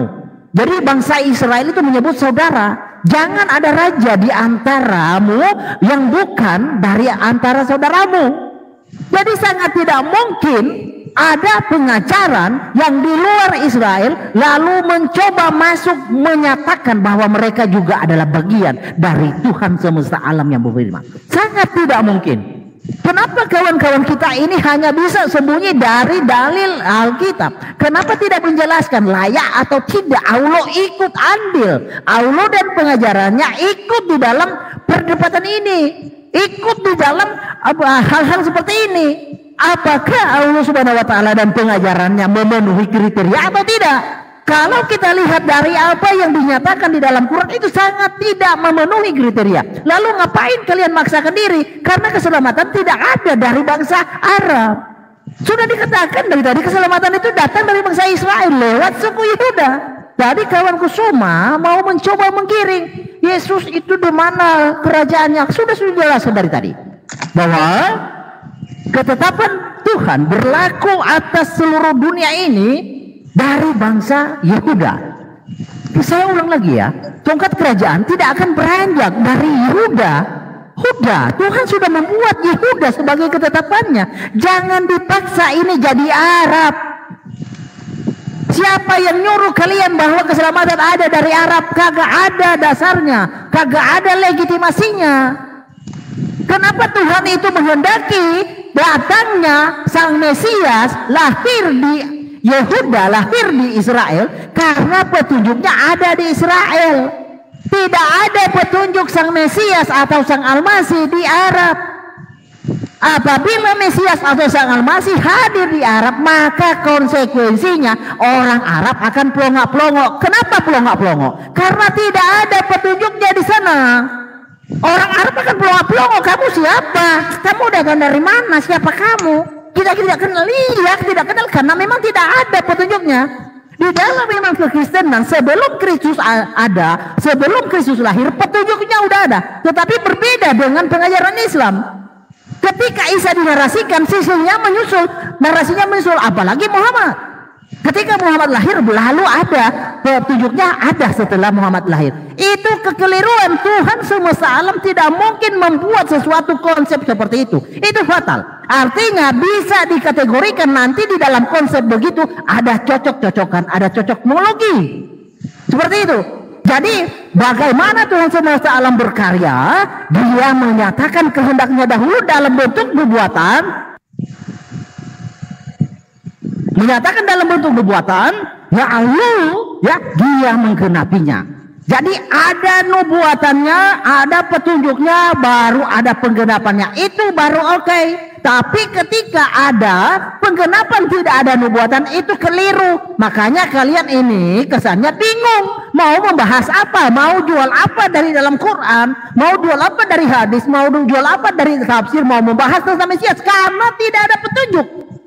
Jangankan umat Islam, jangankan Muhammad, jangankan Jibril, bahkan Allah pun tidak bisa menyediakan petunjuk pengetahuan tentang Mesias. Seperti apa Mesias tindak tanduknya ketika hadir di bumi, Allah tidak tahu apa-apa. Lalu bagaimana kalian bisa percaya Allah itu Tuhan? Dasarnya apa? Siapa yang melegitimasi bahwa Al-Masih itu adalah seorang dari suku Lewi? Tidak ada, janji Tuhan itu Yehuda. Jangan mengajari orang-orang Israel. Oke, waktunya habis, Herdi. Kan waktu Oke. Kita Oke, untuk satu season lagi kita berikan kepada umat muslim untuk menjawab, membantah sekaligus memberikan penerangan yang lebih seterang-terangnya. agar pihak Kristen tidak bisa lagi membantah kepada apa yang dikatakan di Quran. Tafadhal, silakan Ustaz Wafi dan Ustaz Zuma. Lanjut Bang. Maaf, baik. Drop barusan. Oke. Jadi yang Anda harus pahami dulu bahwasanya di Ulangan 32:21 kerajaan Allah itu akan dicabut dari bangsa Yahudi. Itu satu. Ya. Kemudian di dalam pemahaman orang-orang Yahudi, mereka paham betul bahwa di dalam kitab mereka itu sudah dikatakan bahwa Tuhannya itu adalah Tuhan alam semesta, Tuhan semua manusia. Jadi bukan cuma Tuhan untuk orang Yahudi saja. Oke? Dan itu hanya kesakitan hati aja yang kamu bangun, Her, karena kamu nggak percaya tentang kebenaran gitu ya. Yesaya 21 nomor 13 di situ sudah sangat jelas bagaimana kemudian diceritakan akan datangnya sosok nabi yang datang dari Arab. Itu yang perlu kamu paham. Lalu kemudian di dalam Ulangan 31 Musa itu memprediksi bahwa orang Yahudi ini adalah bangsa tegar tengkuk. Makanya Musa memerintahkan kepada orang-orang yang masih intim dengan dia pada masa itu untuk mengambil Taurat, meletakkan di samping tabut perjanjian Tuhan supaya menjadi saksi terhadap orang Yahudi. Sebab kenapa? Musa mengenal kedegilan dan tegar tengkuk orang Yahudi. Sedangkan Musa masih hidup, Musa mengatakan, aku masih bersama kamu di tengah-tengah kamu. Kamu sudah menunjukkan kedegilanmu terhadap Allah. Terlebih lagi nanti sesudah aku mati, maka suruhlah berkumpul kepada aku segala tua-tua sukumu, para pengatur pasukanmu, supaya engkau mengetahui apa yang aku putuskan perkara tentang ketuhanan. Itu yang Musa terangkan di dalam Ulangan 31. Prediksi Musa itu sangat jelas. Ya. Jadi prediksi Musa dalam amarahnya itu benar-benar terjadi. Bangsa Yahudi itu terbukti tegar tengkuk. Lalu kemudian prediksi Yesus juga demikian adanya. Ketika Yesus datang, di dalam kitabmu dikatakan Yesus datang ke negerinya sendiri, tetapi bangsanya tidak menerima dia. Lukas 13 nomor 34 jelas dikatakan, Yerusalem, Yerusalem, engkau yang membunuh nabi-nabi dan melempari dengan batu orang-orang yang diutus kepadamu. Berkali-kali aku rindu mengumpulkan anakmu, sama seperti anak ayam yang mengumpulkan induknya, induk ayam yang mengumpulkan anaknya, tetapi kamu tidak mau. Orang Yahudi itu nggak mau. Makanya Yesus itu mengatakan bahwasanya kerajaan Allah itu akan diambil dan diberikan kepada bangsa yang lain. Makanya tadi Ulangan 32 nomor 21 itu kubacakan padamu dan kamu nggak bisa membantah itu, Bang Bingbong. Lalu kemudian oknum yang datang itu kelak dipanggil oleh Daud sebagai Tuan. Tidak mungkin Yesus itu tuannya Daud, nggak mungkin, karena Daud itu punya keturunan itu Yesus. Nggak mungkin dia panggil anaknya Tuan. Makanya Yesus mengatakan, aku akan apabila penolong lain itu datang, maka dengarkanlah ia. Percayakah kepada aku, hai perempuan, ada saatnya akan tiba bahwa kamu akan menyembah Allah bukan di gunung ini dan bukan juga di Yerusalem. Itu yang perlu kamu pahami, Bung. Ya, Matius 22 nomor 44, duduklah di atas sebelah kananku sampai musuh-musuhmu kutaruh di bawah kakimu. Ini siapa ini? Siapa yang musuh-musuhnya itu takluk kepadanya? Siapa? Yesus. Yakin? Musuh yang mana? Yang mana yang takluk di kaki Yesus? Jadi kejadian yang Anda ambil dari kitabnya orang itu hanya cocok kepada baginda Rasulullah Muhammad SAW. Lambang pemerintahan tidak akan bergeser dari Yehuda sampai dia datang yang berhak atasnya. Memang tidak bergeser, nggak berpindah. Tapi kalau yang berhak itu datang, mau tidak mau, suka ataupun tidak suka, ikhlas ataupun tidak ikhlas, tongkat kerajaan itu harus berpindah dan masih bertahta sampai hari ini. Kerajaan Daud mana hari ini? Mana? Mana? Ya, apabila tongkat kerajaan itu berpindah kepada pundaknya, maka dia akan menaklukkan bangsa-bangsa. Siapa itu yang menaklukkan bangsa-bangsa? Siapa? Siapa? Lalu kemudian di dalam Yesaya 42 nomor 1, lihat itu hambaku yang kupegang orang pilihanku, yang kepadanya aku berkenan, aku menaruh rohku ke atasnya, supaya ia menyatakan hukum-hukum kepada bangsa-bangsa. Siapa yang menyatakan hukum-hukum ini kepada bangsa-bangsa? Baca Al-Quranul Karim surah Asy-Syura ayat 52. Wa katsalika auhayna ilaika ruhan min amrina ma kunta tadri mal kitab walal iman walakin ja'alnahu nura nahdi bihi man nasya'u min ibadina wa innaka tahdi ila siratul mustaqim. Dialah yang ada roh Allah di atasnya, yang akan menyatakan kebenaran kepada seluruh umat manusia berupa Al-Quran yang adalah cahaya sebagai petunjuk kepada siapapun yang dikehendaki oleh Allah. Dan sungguh dia, engkau benar-benar membimbing seluruh manusia kepada jalan yang lurus. Itulah dia baginda Rasulullah Muhammad sallallahu alaihi wasallam. Kalau Kristen ini dari mana rupanya? Kristen ini dari mana? Siapa yang ngajarin? Bang Bimbung, silakan Adinda. Oke, bismillahirrahmanirrahim. Sepertinya Mas Herdi dengan Mas John sudah mulai kebingungan ya. Ketika dalam masalah Mesias mereka sudah tidak memiliki jawaban-jawaban yang tegas dan tepat. Akhirnya mereka menyerang Al-Quran, malah yang dibahas keturunan Lewi atau Yahuda. Nah, maka dari itu saya jawab barusan begitu. Padahal jelas saya katakan bahwa istilah Mesias dalam Bible itu tidak pernah ada indikasi kepada Allah Bapa atau Allah yang A-nya berhuruf besar, itu tidak ada. Sehingga untuk penyembahan atau penuhanan kepada orang yang bernama Yesus yang digelari Mesias menurut Anda, ya, itu tidak bisa dituhankan gitu loh. Karena di dalam Ibrani 3 jabatan Yesus itu apostolos, sama seperti Paulus ya, apostolos, utusan gitu loh. Kalau Anda mau berkelahi dengan saya masalah tentang nasab ya, ingat ya, Injil itu kok Injil sih? Bible ya, Biblos itu tidak menerangkan keturunan Yesus dari jalur ibu. Itu yang harus kamu ingat. Injil Matius yang target pembacanya adalah bangsa Yahudi menitik beratkan pribadi Yesus sebagai raja, Mesias keturunan Raja Israel yang ditunggu-tunggu oleh kaum Yahudi. Kalau keselamatan itu ada pada kaum Yahudi, seharusnya Anda masuk Yahudi. Karena Mesias ini istilah pada Yahudi. Dan Yahudi yang benar-benar tahu bagaimana istilah Mesias itu. Gitu, kok malah Kristen yang baru nongol sudah bisa mentafsirkan Mesias yang dulunya ditunggu-tunggu oleh orang Yahudi. Kan ngawur, kan begitu. Oleh sebab itu, silsilahnya dimulai dari Abraham ya. Silsilahnya itu dimulai dari Abraham, bapak orang Yahudi.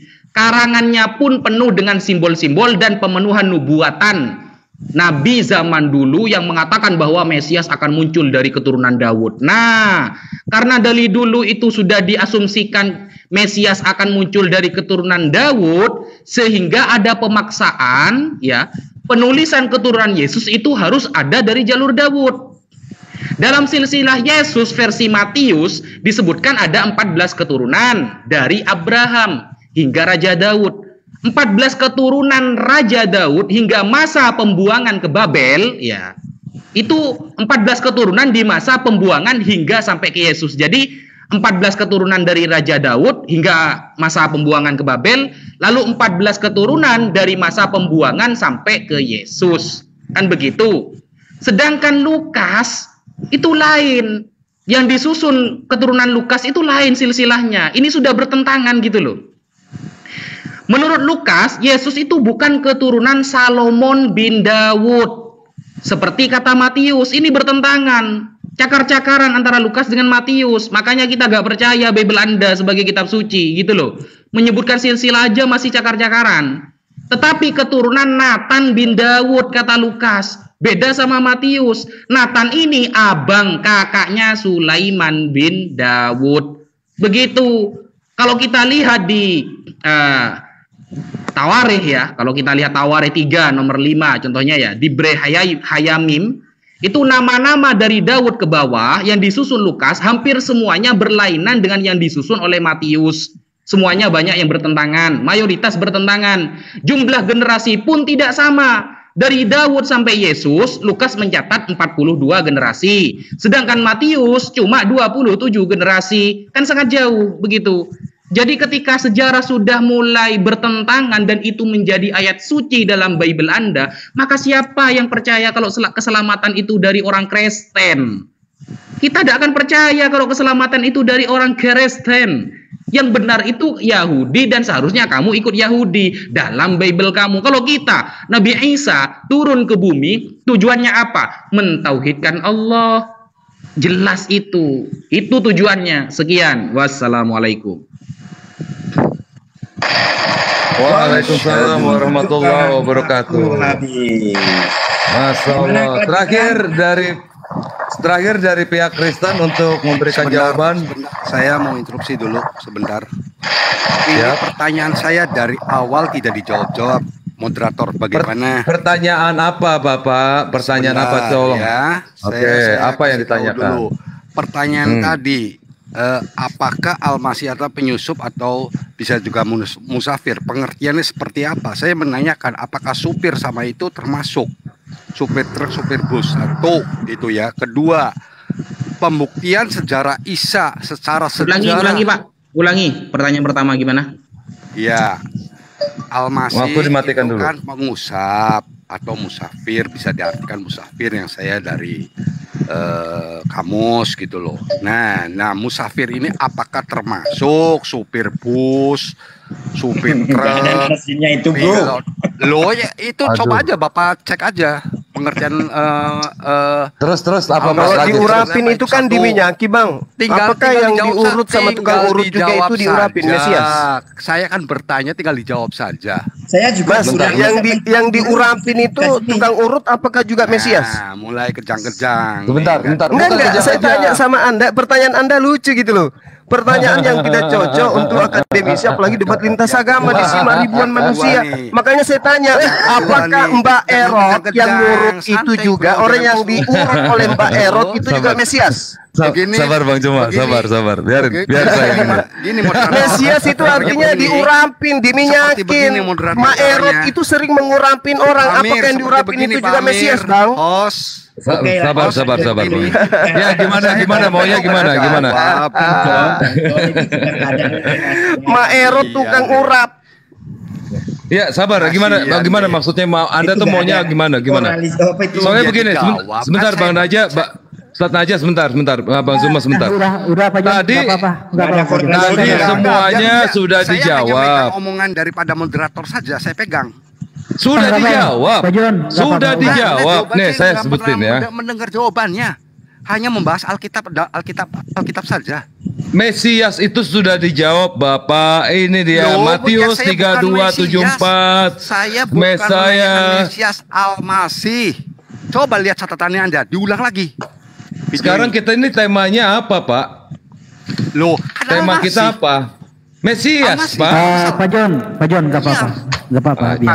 Pak Gema, di awal ya. Kalau Al-Masih itu kan gini loh. Pertanyaan itu anggap saja sudah. Enggak, saya jawab Bang. Al-Masih itu kan Al-Masih itu kan mengusap salah satu definisinya.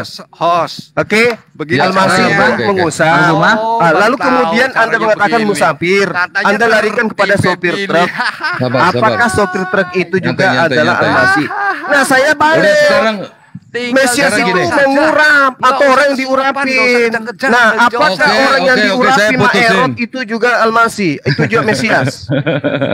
Pertanyaan yang sama dong, yang seirama dong. Oke, gini. Maerot itu sering mengurut, sering mengurap. Pakai minyak loh dia, Maerot. Mulai lagi Kang. Ayo, silakan. Oke. Saya tambah lagi satu session. Pertanyaan konyol ya.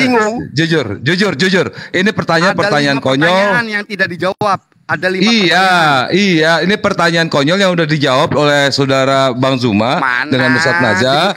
Terus videonya dari tadi saya nungguin terus. Loh, saya catat Bapak ini sebenarnya yang mau jadi moderator ke saya. Kita mau ulang lagi video ini. Saya buka lagi. Saya buka satu. Anda kok jadi ngebantah ke saya? Anda mau jadi moderator?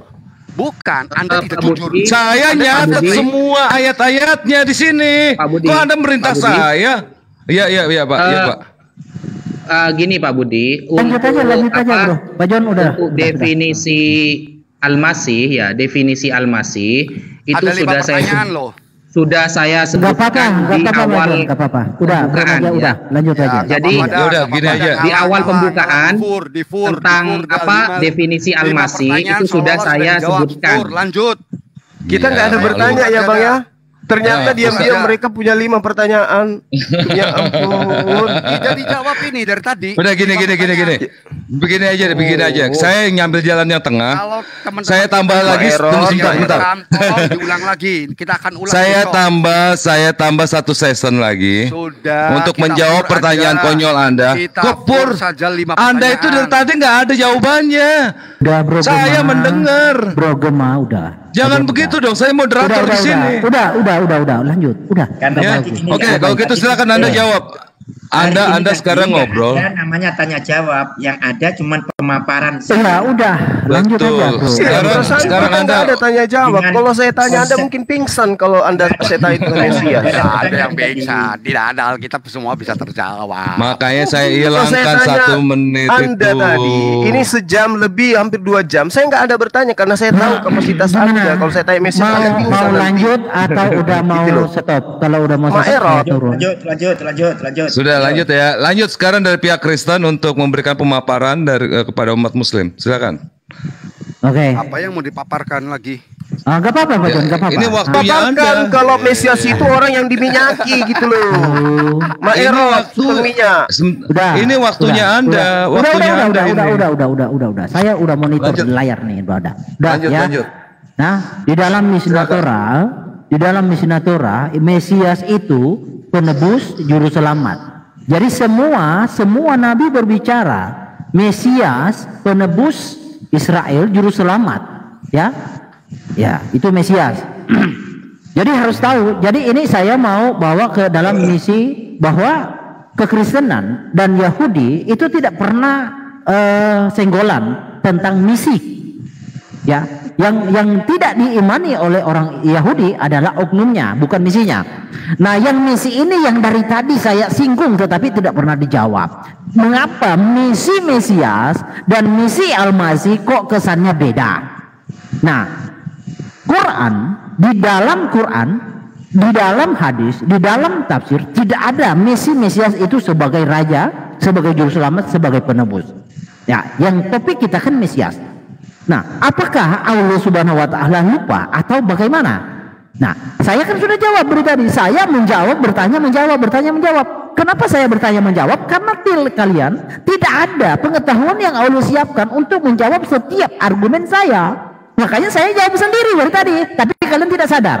Di dalam kitab Sohar bahwa Rabi Yehuda berkata, ini akan terjadi kedatangan Raja Mesias, ya, tertulis. Ya, semua raja jatuh di hadapannya. Semua bangsa mengabdi padanya. Jadi semua bangsa mengabdi kepadanya. Ini tafsiran Sohar dari Zakaria yang tadi saya buka, ya, bahwa di Zakaria bahwa raja itu adalah Hasyim itu sendiri. Dia memerintah selama-lamanya. Nah, bagaimana ya yang ditetapkan di dalam Alkitab jauh ribuan tahun sebelum Allah Subhanahu wa taala hadir lewat Muhammad, ya. Bagaimana ketetapan itu berubah? Sedangkan Tuhan semesta alam sudah menetapkan bahwa Dia adalah raja kekal, raja selama-lamanya. Bagaimana kok tiba-tiba tereliminasi? Pengetahuan dari mana yang diajari oleh Allah di dalam Quran sehingga menuntun umat Islam untuk mencederai historikal. Jadi di sini kan seolah-olah narasi di dalam Al-Quran, itu bukan fakta sejarah, bukan histori, tetapi narasi. Tidak ada di dalam ilmu logika manapun narasi bisa membatalkan historis. Tidak ada. Siapa yang mau mengajarkan narasi bisa membatalkan historis? Kagak ada. Hanya orang mabuk yang bisa mengatakan hal itu. Tetapi orang yang sadar, yang punya akal sehat tidak mungkin bisa percaya narasi itu bisa menggugurkan historis. Historis itu fakta sejarah, bukan sesuatu yang narasi yang dianggap di dalam Quran. Di dalam Quran itu hanya sebatas narasi yang mencoba mau masuk mengeliminasi ketetapan Tuhan. Itu sangat tidak mungkin. Makanya dari pemahaman-pemahaman yang ada di dalam Quran itu simpang siur. Ada yang dikatakan Isa itu begini begono. Tetapi yang kalian harus tahu bahwa Mesias itu adalah yang Maha Kudus, bukan sembarangan. Tapi kita buka jawabannya. Di dalam Daniel 9 ayat 24. Di dalam Daniel 9 ayat 24, 70 kali 7 masa telah ditetapkan atas bangsamu dan atas kotamu yang kudus, untuk melenyapkan kefasikan, untuk mengakhiri dosa, ya, untuk mengakhiri dosa, melenyapkan kefasikan, untuk menghapuskan kesalahan, untuk mendatangkan keadilan yang kekal, untuk menggenapkan penglihatan dan nabi, dan untuk mengurapi yang Maha Kudus. Jadi untuk Mesias, mengurapi Mesias yang Maha Kudus. Jadi di dalam Alkitab Mesias itu adalah yang Maha Kudus, karena dijelaskan Mesias itu adalah Raja kekal sampai selama-lamanya. Lalu bagaimana tiba-tiba kok pensiun jadi raja di dalam Quran? Siapa yang mengajari itu? Siapa yang mengeliminasi itu? Tuhan semesta alam sudah menetapkan bahwa baitnya yang akan menjadi raja, yang akan menjadi pemimpin di seluruh alam semesta ini. Tuhan sudah menetapkan itu. Lalu tiba-tiba mengapa tereliminasi? Apakah Tuhan semesta alam lupa ingatan? Apakah Tuhan semesta alam amnesia? Tidak mungkin Tuhan amnesia. Yang amnesia adalah orang yang mau mencoba merusak tatanan yang sudah Tuhan tetapkan. Makanya dengar baik-baik, Tuhan semesta alam mengapa hanya memilih Israel? Karena dari Israel lah keselamatan itu menyebar ke seluruh bumi. Pahami, bukan kita mau selamat harus jadi Yahudi, bukan begitu pemahamannya. Ya, keselamatan itu datang dari bangsa Israel, orang Israel, ya, yang Tuhan tetapkan. Keselamatan itu akan hadir di Israel lewat bangsa Yehuda, lalu diberitakan ke seluruh bumi. Itu ketetapan Tuhan. Bukan kita harus jadi Yahudi, bukan begitu cara berpikirnya. Lalu kawanku tadi membawa tentang ya Lukas 3. Jadi Lukas 3 sudah saya jelaskan bahwa Nathan itu anak Daud. Dari Nathan lahir Maria. Ya, Maria anak Daud lewat Nathan. Daud punya beberapa anak, 2 diantaranya Salomo dan Nathan. Dari Nathan lahir Maria, dari Salomo lahir Yusuf, ya, suami Maria. Begitu. Jadi Maria dan Yusuf sama-sama keturunan Daud lewat Salomo dan lewat Nathan. Apanya yang berbeda? Bro aja yang kagak baca. Jadi di dalam narasi Quran bisa dibuktikan secara historis bahwa Kristus, ya, yang ada di dalam Quran yang disebut Al-Masih Isa tidak sinkron. Lalu bagaimana kalian bisa melegitimasi itu? Dari mana kalian punya legitimasi bahwa Allah itu layak ikut dalam perdebatan ini? Allah Subhanahu wa Ta'ala dan pengajarannya tidak layak dalam perdebatan ini karena tidak mengerti apa yang dibahas. Itu poinnya. Lanjut, teman. Aku ulangi pertanyaannya. Saya minta bukti sejarah Isa, keturunan Isa dan lain sebagainya di dalam Al-Quran, sejarah dan di dalam Al-Quran. Itu yang pertama. Kedua, Isa kenapa bin Maryam yang saya tanyakan. Kalau mengikuti hukum dari Israel, artinya bahwa Isa tidak mempunyai seorang ayah dan hukumannya itu hukuman rajam. Jelas itu harusnya. Ini menurut ketentuan Israel ya. Apakah di sini Allah tidak mengerti atau bagaimana? Ya kan? Kenapa bin Maryam? Karena kita Yesus bin Yusuf ada yang mengakuinya. Oke. Ya. Lanjut, Pak Jon, gimana? Terus, lanjut terus. Masih ada 4 menit. Kasih cukup 30 pertanyaan, Bang. Silakan. Pak Jon sudah? Halo, Pak Jon? Kuotanya habis kayaknya. Kuotanya habis Pak Jon itu. Oke. Saya bantah tadi cuma mengatakan Musa menggagalkan sudah mengatakan bahwa Israel itu dicabut di dalam Ulangan 32 ayat 31. Sebab bukanlah seperti gunung batu kita gunung batu kita gunung batu, orang-orang itu musuh kita boleh menjadi hakim. Di mana nyambungnya, bro? Jadi janganlah kamu menarasikan Tuhan semesta alam itu tidak konsisten. Suaranya nggak ada. Herdi, suaranya Herdi. Waduh. Suaranya mualaf itu suaranya Herdi. Bentar. Bisa dipausa. Aduh. Ini Herdi kalau laptopnya lowbat mampus dia. Betul. ya. Semoga nggak mati lampu. Bukan laptop. Kalau kuotanya habis, innalillahi wa inna ilaihi rajiun. Bukan. Wifi ku bentar. Oh, wifi. Hilang semua ayat. Jadi kita berdebat dengan wifi nih. Mana stop dulu waktunya, Pamir waktu stop. Oke, udah. John pingsan. Nggak apa-apa. Nanti Pak John masuk lagi. Oke. Jadi kawan-kawan di sini dari tadi itu tidak pernah menjelaskan bahwa kelayakan Allah ikut di dalam diskusi seperti ini, ya. Kawan-kawan tidak pernah membawa itu. Kawan-kawan di sini ya mau mencoba membahas masuk di dalam ranah tentang Mesias ini, tetapi tidak ada legitimasi dari Allah. Itu yang saya ingin kejar dari tadi, tapi kalian nggak paham. Saya bertanya, saya jawab sendiri. Saya bertanya lagi, saya jawab sendiri. Kenapa? Karena tidak ada pengetahuan yang Allah sediakan buat kawan-kawan, supaya kawan-kawan di sini dari sudut pandang Quran, dari sudut pengajaran Islam, dari sudut pengajaran Allah Subhanahu Wa Taala bisa mengimbangi perdebatan ini. Tidak ada pengetahuan itu yang disediakan oleh Allah Subhanahu Wa Taala untuk mengimbangi diskusi malam ini, yaitu tentang Mesias dan Al-Masih dari sudut pandang Kristen dan Islam. Kenapa tidak ada dari sudut pandang Islam? Karena Allah tidak menyediakan pengetahuan itu, sehingga diskusinya kayak tadi, kayak orang pincang. Jadi hanya melulu dari Alkitab. Kenapa tidak ada perbandingan dari Quran? Karena tidak ada pengetahuan dari Quran. Allah tidak menyediakan itu. Itu yang tidak disadari kawan-kawan dari tadi. Bagaimana kita bisa membangun suatu diskusi yang elok, yang menarik, kalau dari salah satu pihak kagak nyambung? Begitu kawan.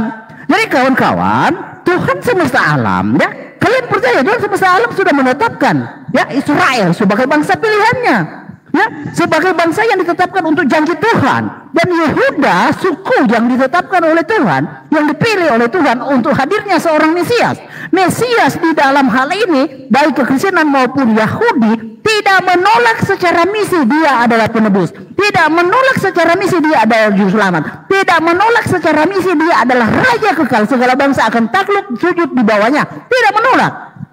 Lalu kenapa kalian tidak punya pengetahuan itu? Tuhan yang mana yang menginspirasi itu bahwa Mesias bukanlah raja? Itu yang harus kalian jawab, kawan.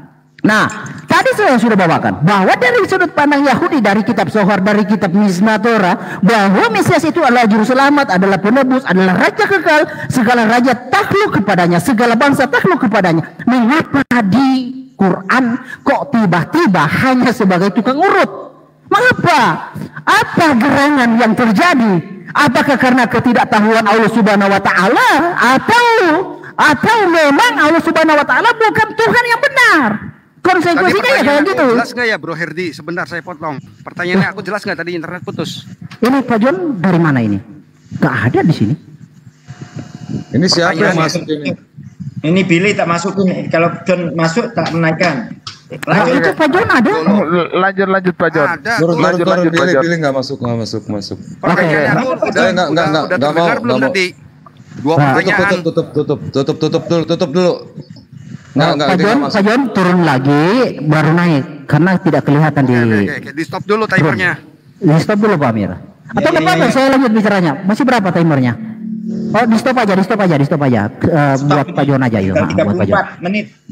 Oke. 34 detik. Oh, detik menit. 34 menit itu, bukan detik. 34 detik, Bro. Masa 34 menit? Lu mau setengah jam ngomong. Mana Pak Jonnya? Ah ini, waduh. Oke, lanjut Pak Jon. Udah tinggal berapa detik? Enggak, ini, tadi pertanyaannya udah jelas belum tadi? Dua pertanyaan. Tadi internetku putus. Apa? Diulang aja. Udah jelas, nanti saya ulang. Udah jelas. Lanjut. Tinggal 34 detik. Silakan. Pertanyaan ketiga ya. Serius. Tadi pertanyaan apa? Mana petunjuk Mesias di Quran gitu loh? Apakah Allah tidak taunya segala macam? Karena tidak lengkap dituliskannya gitu loh. Silakan jawab, itu 3 pertanyaan. Oke. Sudah itu aja cukup. Ini waktu tinggal 12 detik, 11, 10. Sudah. Oke. Saya jelaskan aja ya. Terima kasih. Oke, saya jelaskan dulu sebentar Bang Zuma dan Bang Ustadz Naza. Begini ya. Terus menunjukkan. Oke. Tadi sudah dijelaskan dari awal permulaan oleh Bang Juma dan Ustadz Naja bahwa di Al-Quran itu sudah dijelaskan tentang Isa itu adalah nabi. Itu udah fix. Lalu Anda menginginkan seperti apa lagi? Ibnu Maryam. Anda maunya bagaimana lagi? Itu sesuai dengan Al-Quran. Kami nggak pernah mengada-ngada di situ. Anda ingin Isa itu memilih bapak seperti Yusuf? Nggak bisa. Islam itu sesuai dengan apa yang ada tertera di dalam kitabnya. Oke? Oke, lanjut. Sebentar, ini saya ngejelasin moderator. Soalnya moderator di sini berarti ya. Bukan dong, saya dengerin dulu dong, dengerin dulu. Saya menjelaskan apa yang dengerin dulu. Oh ya nggak apa-apa. Dengerin dulu. Saya moderator di sini yang menyimak semua terjadi diskusi di sini. Paham? Jadi Bang Zuma menyatakan ini ayat Quran ada. Itu menjawab dari pertanyaan Anda semua. Tapi kalau Anda kurang puas silakan. Bang Zuma silakan maju Bang Zuma atau Ustadz Naja untuk menjawab pertanyaan yang mesti diulang-ulang kembali. Baik. Ya. Bismillahirrahmanirrahim. Iskalallahu ya Isa bin Maryam skuru ni'mati 'alaika wa 'ala walidatika. Ya. Ini sangat jelas diterangkan oleh Al-Qur'an tentang Nabi Isa alaihissalam. Wahai Isa, anak laki-lakinya perempuan, manusia, berjenis kelamin perempuan bernama Maryam. Ingatlah nikmatku kepadamu dan kepada ibumu sewaktu aku menguatkan kamu dengan Roh Kudus. Engkau dapat berbicara dengan manusia pada waktu masih dalam buayan dan setelah dewasa. Dan ingatlah ketika aku mengajarkan menulis kepadamu juga hikmat, Taurat dan juga Injil. Dan ingatlah ketika engkau membentuk dari tanah berupa burung dengan seizinku. Kemudian engkau meniupnya lalu menjadi seekor burung yang sebenarnya dengan seizinku. Dan ingatlah ketika engkau menyembuhkan orang buta sejak lahir dan orang yang penyakit kusta dengan seizinku. Dan ingatlah ketika engkau mengeluarkan orang mati dari kubur menjadi hidup dengan seizinku. Dan ingatlah ketika aku menghalangi Bani Israel dari keinginan mereka membunuhmu di kala waktu engkau mengemukakan kepada mereka keterangan-keterangan nyata. Lalu orang-orang kafir di antara mereka berkata, ini tidak lain adalah sihir yang nyata. Ini Mesias dalam Islam. Apakah ada indikasi Tuhan, indikasi raja? No. Apakah Yesus itu raja? Tidak. Raja di mana dia? Itu satu ya. Nah, kemudian ketika Anda berbicara mengenai mana silsilah Isa, di Al-Quran tidak menjelaskan biografinya dia. Sama seperti Paulus, Anda bingung mana keturunan dari Paulus, ibunya namanya siapa, ayahnya nama siapa, silsilah dari mana Paulus itu. Anda akan bingung. Kenapa? Kitab Anda tidak menyajikan itu. Kitab Al-Quranul Karim bukan buku biografi. Ini udah sering kali Al-Quran itu datang meluruskan apa yang dibengkokkan. Tidak ada dibengkokkan masalah silsilah Yesus. Di dalam kitab saudara itu tidak penting bagi umat Islam karena ini berbicara mengenai hukum. Yang patut berbicara silsilah Yesus itu Anda. Karena Yesus itu punya silsilah di dalam kitab Anda. Yesaya 53 itu sering kalian jilat. Sering kalian jilat untuk menubuatkan penggenapan nubuatan untuk Yesus. Itu Yesaya 53. Yesaya 53 kalau itu untuk Yesus, jelas sekali dikatakan dia akan melihat keturunannya, umurnya akan lanjut dan kehendak Tuhan akan terlaksana olehnya. Tunjukkan kepada saya keturunan Yesus itu sopo. Siapa nama anaknya? Jasjus. Atau siapa namanya anaknya Yesus itu? Kamu yang punya kewajiban untuk menunjukkan itu. Tidak ada itu keturunan Yesus di dalam Al-Quran, Nabi Isa alaihissalam. Lalu kenapa disebut bin Maryam? Supaya kamu waras. Anak laki-laki perempuan kok disembah, dituhankan, dipersamakan dengan Tuhan pencipta langit dan bumi. Itu tujuannya Al-Quran menyebut bin Maryam.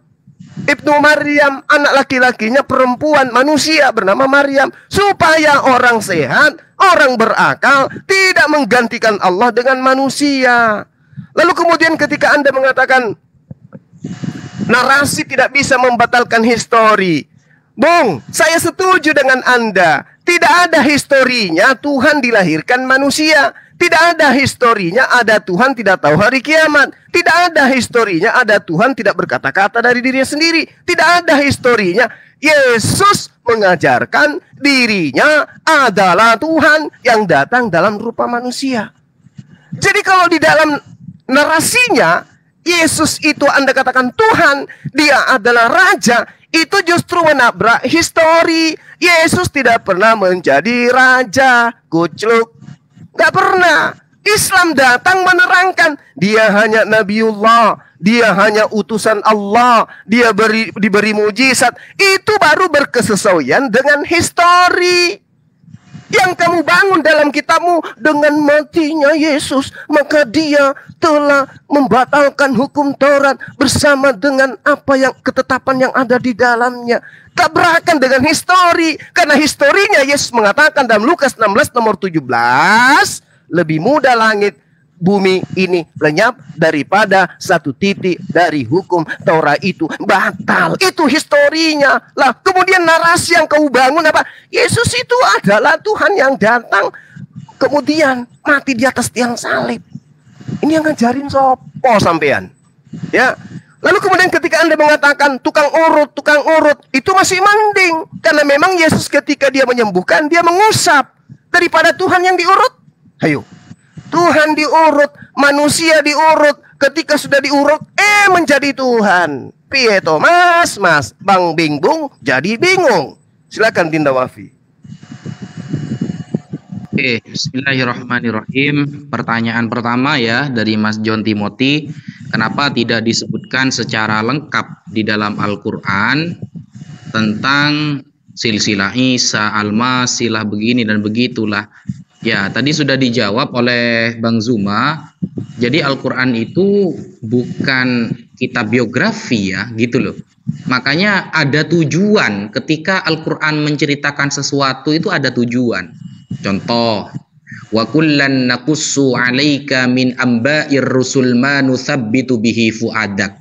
Semua cerita para rasul aku ceritakan kepada kamu Muhammad untuk meneguhkan hati kamu. Ada beberapa dakwah-dakwah para nabi diceritakan di dalam Al-Quran. Tujuannya salah satunya meneguhkan hati Nabi Muhammad bahwa dakwah para nabi ini A sampai Z, begini dan begitu. Ada kaumnya yang membangkang seperti di kalangan Bani Israel sampai nabi-nabi dibunuh dan begini dan begitu. Jadi ada tujuan gitu loh. Daripada kitab suci yang menerangkan, mencoba ya, yang Anda anggap suci ya, mencoba menerangkan silsilah Yesus, tetapi antara Matius dan Lukas saling cakar-cakaran. Dari Daud sampai Yesus, Lukas mencatat 42 generasi. Sedangkan Matius cuma 27 generasi. Ini kan sudah saling cakar-cakaran. Keduanya berusaha mengait-ngaitkan Yesus harus menjadi keturunan Daud. Tapi ternyata saling bertentangan dan jaraknya jauh, sangat jauh. Begitu. Daripada kita percaya kepada kitab suci yang menerangkan biografi dengan begitu luasnya ternyata bertentangan semua, mending Al-Quran dan ketika setiap bercerita ada suatu ayat yang menerangkan tentang sejarah hukum itu benar-benar fix, benar-benar bisa dikonfirmasi data sejarahnya begitu. Nah, pertanyaan kedua dari Mas John ya, kenapa Isa ini kok bin Maryam? Ya, kok bin Maryam? Seharusnya kan yang namanya keturunan yang bin ya, itu kan kepada jalur laki-laki seharusnya ya. Kenapa kok ini kepada jalur perempuan? Kan sudah jelas, ayat yang sudah saya terangkan di awal itu sudah jelas. Haitsu la aban lahu. Haitsu la abalahu. Karena tidak punya anak, maka Ibnu Maryam maksudnya walidu Maryam, putranya Maryam. Dan ini dikonfirmasi oleh Bible. Makanya ketika Bible berusaha mendatangkan ayah biologis yang bernama Yusuf, harus ada yang digarismiringi bahwa tidak ada ya keterkaitan darah antara Yesus dengan Yusuf.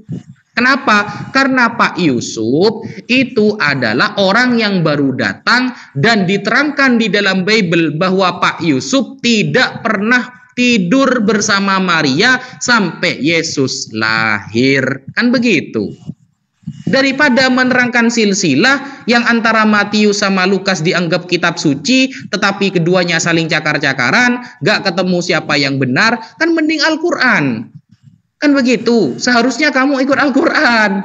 Jangan ikut kitab biografi gitu loh. Yang mana biografinya pun antara dua penulis ya, dua apa namanya itu ya, kalau istilahnya itu seperti di kuliahan itu seperti skripsi ya. Skripsinya Lukas dengan skripsinya Matius ternyata saling bertentangan. Entah siapa dosennya yang mensohihkan nanti itu. Seharusnya ada validasi dari Yesus siapa yang benar. Ternyata kan tidak. Karena baru ditulis puluhan tahun setelah Yesus meninggal. Kan seperti itu. Dan itu pun mayitnya gak ketemu ada di mana. Nah, jadi Al-Quran ini dalam menjelaskan sesuatu itu bisa fakta sejarah teman-teman gitu loh. Sedangkan Anda jangankan jauh-jauh kepada silsilah Yesus atau kepada Mesias ya. Tentang penyalipan saja antara Kristen dan Kristen lain ini masih bertentangan gitu loh. Jadi ketika Anda sudah menyerah untuk membahas Mesias, maka Anda seharusnya sudah bilang dari tadi, bukan malah bahas masalah silsilah. Saya kan sudah bilang di awal, kalau Anda mau bahas silsilah, mati kutu kamu nanti. Kenapa? Karena kitab kamu menentang kitab kamu sendiri. Lukas menentang Markus, Matius menentang Lukas. Yang keduanya sama-sama memiliki perspektif yang sangat berbeda. Oke, Bang Najas. Oke, waktunya sudah habis. Oke, dari pihak Kristen ya. Sesi terakhir ya. Iya, sesi terakhir untuk pihak Kristen untuk menanggapi. Oke. Iya. Silakan. Bro Herdi, aku dulu ya Bro Herdi ya. Silakan Pak John. Iya, oke. Jadi begini. Iya, waktu berjalan. Belum dong, aku belum ngomong. Ya silakan. Enggak apa-apa. Ya, oke, enggak apa-apa dah.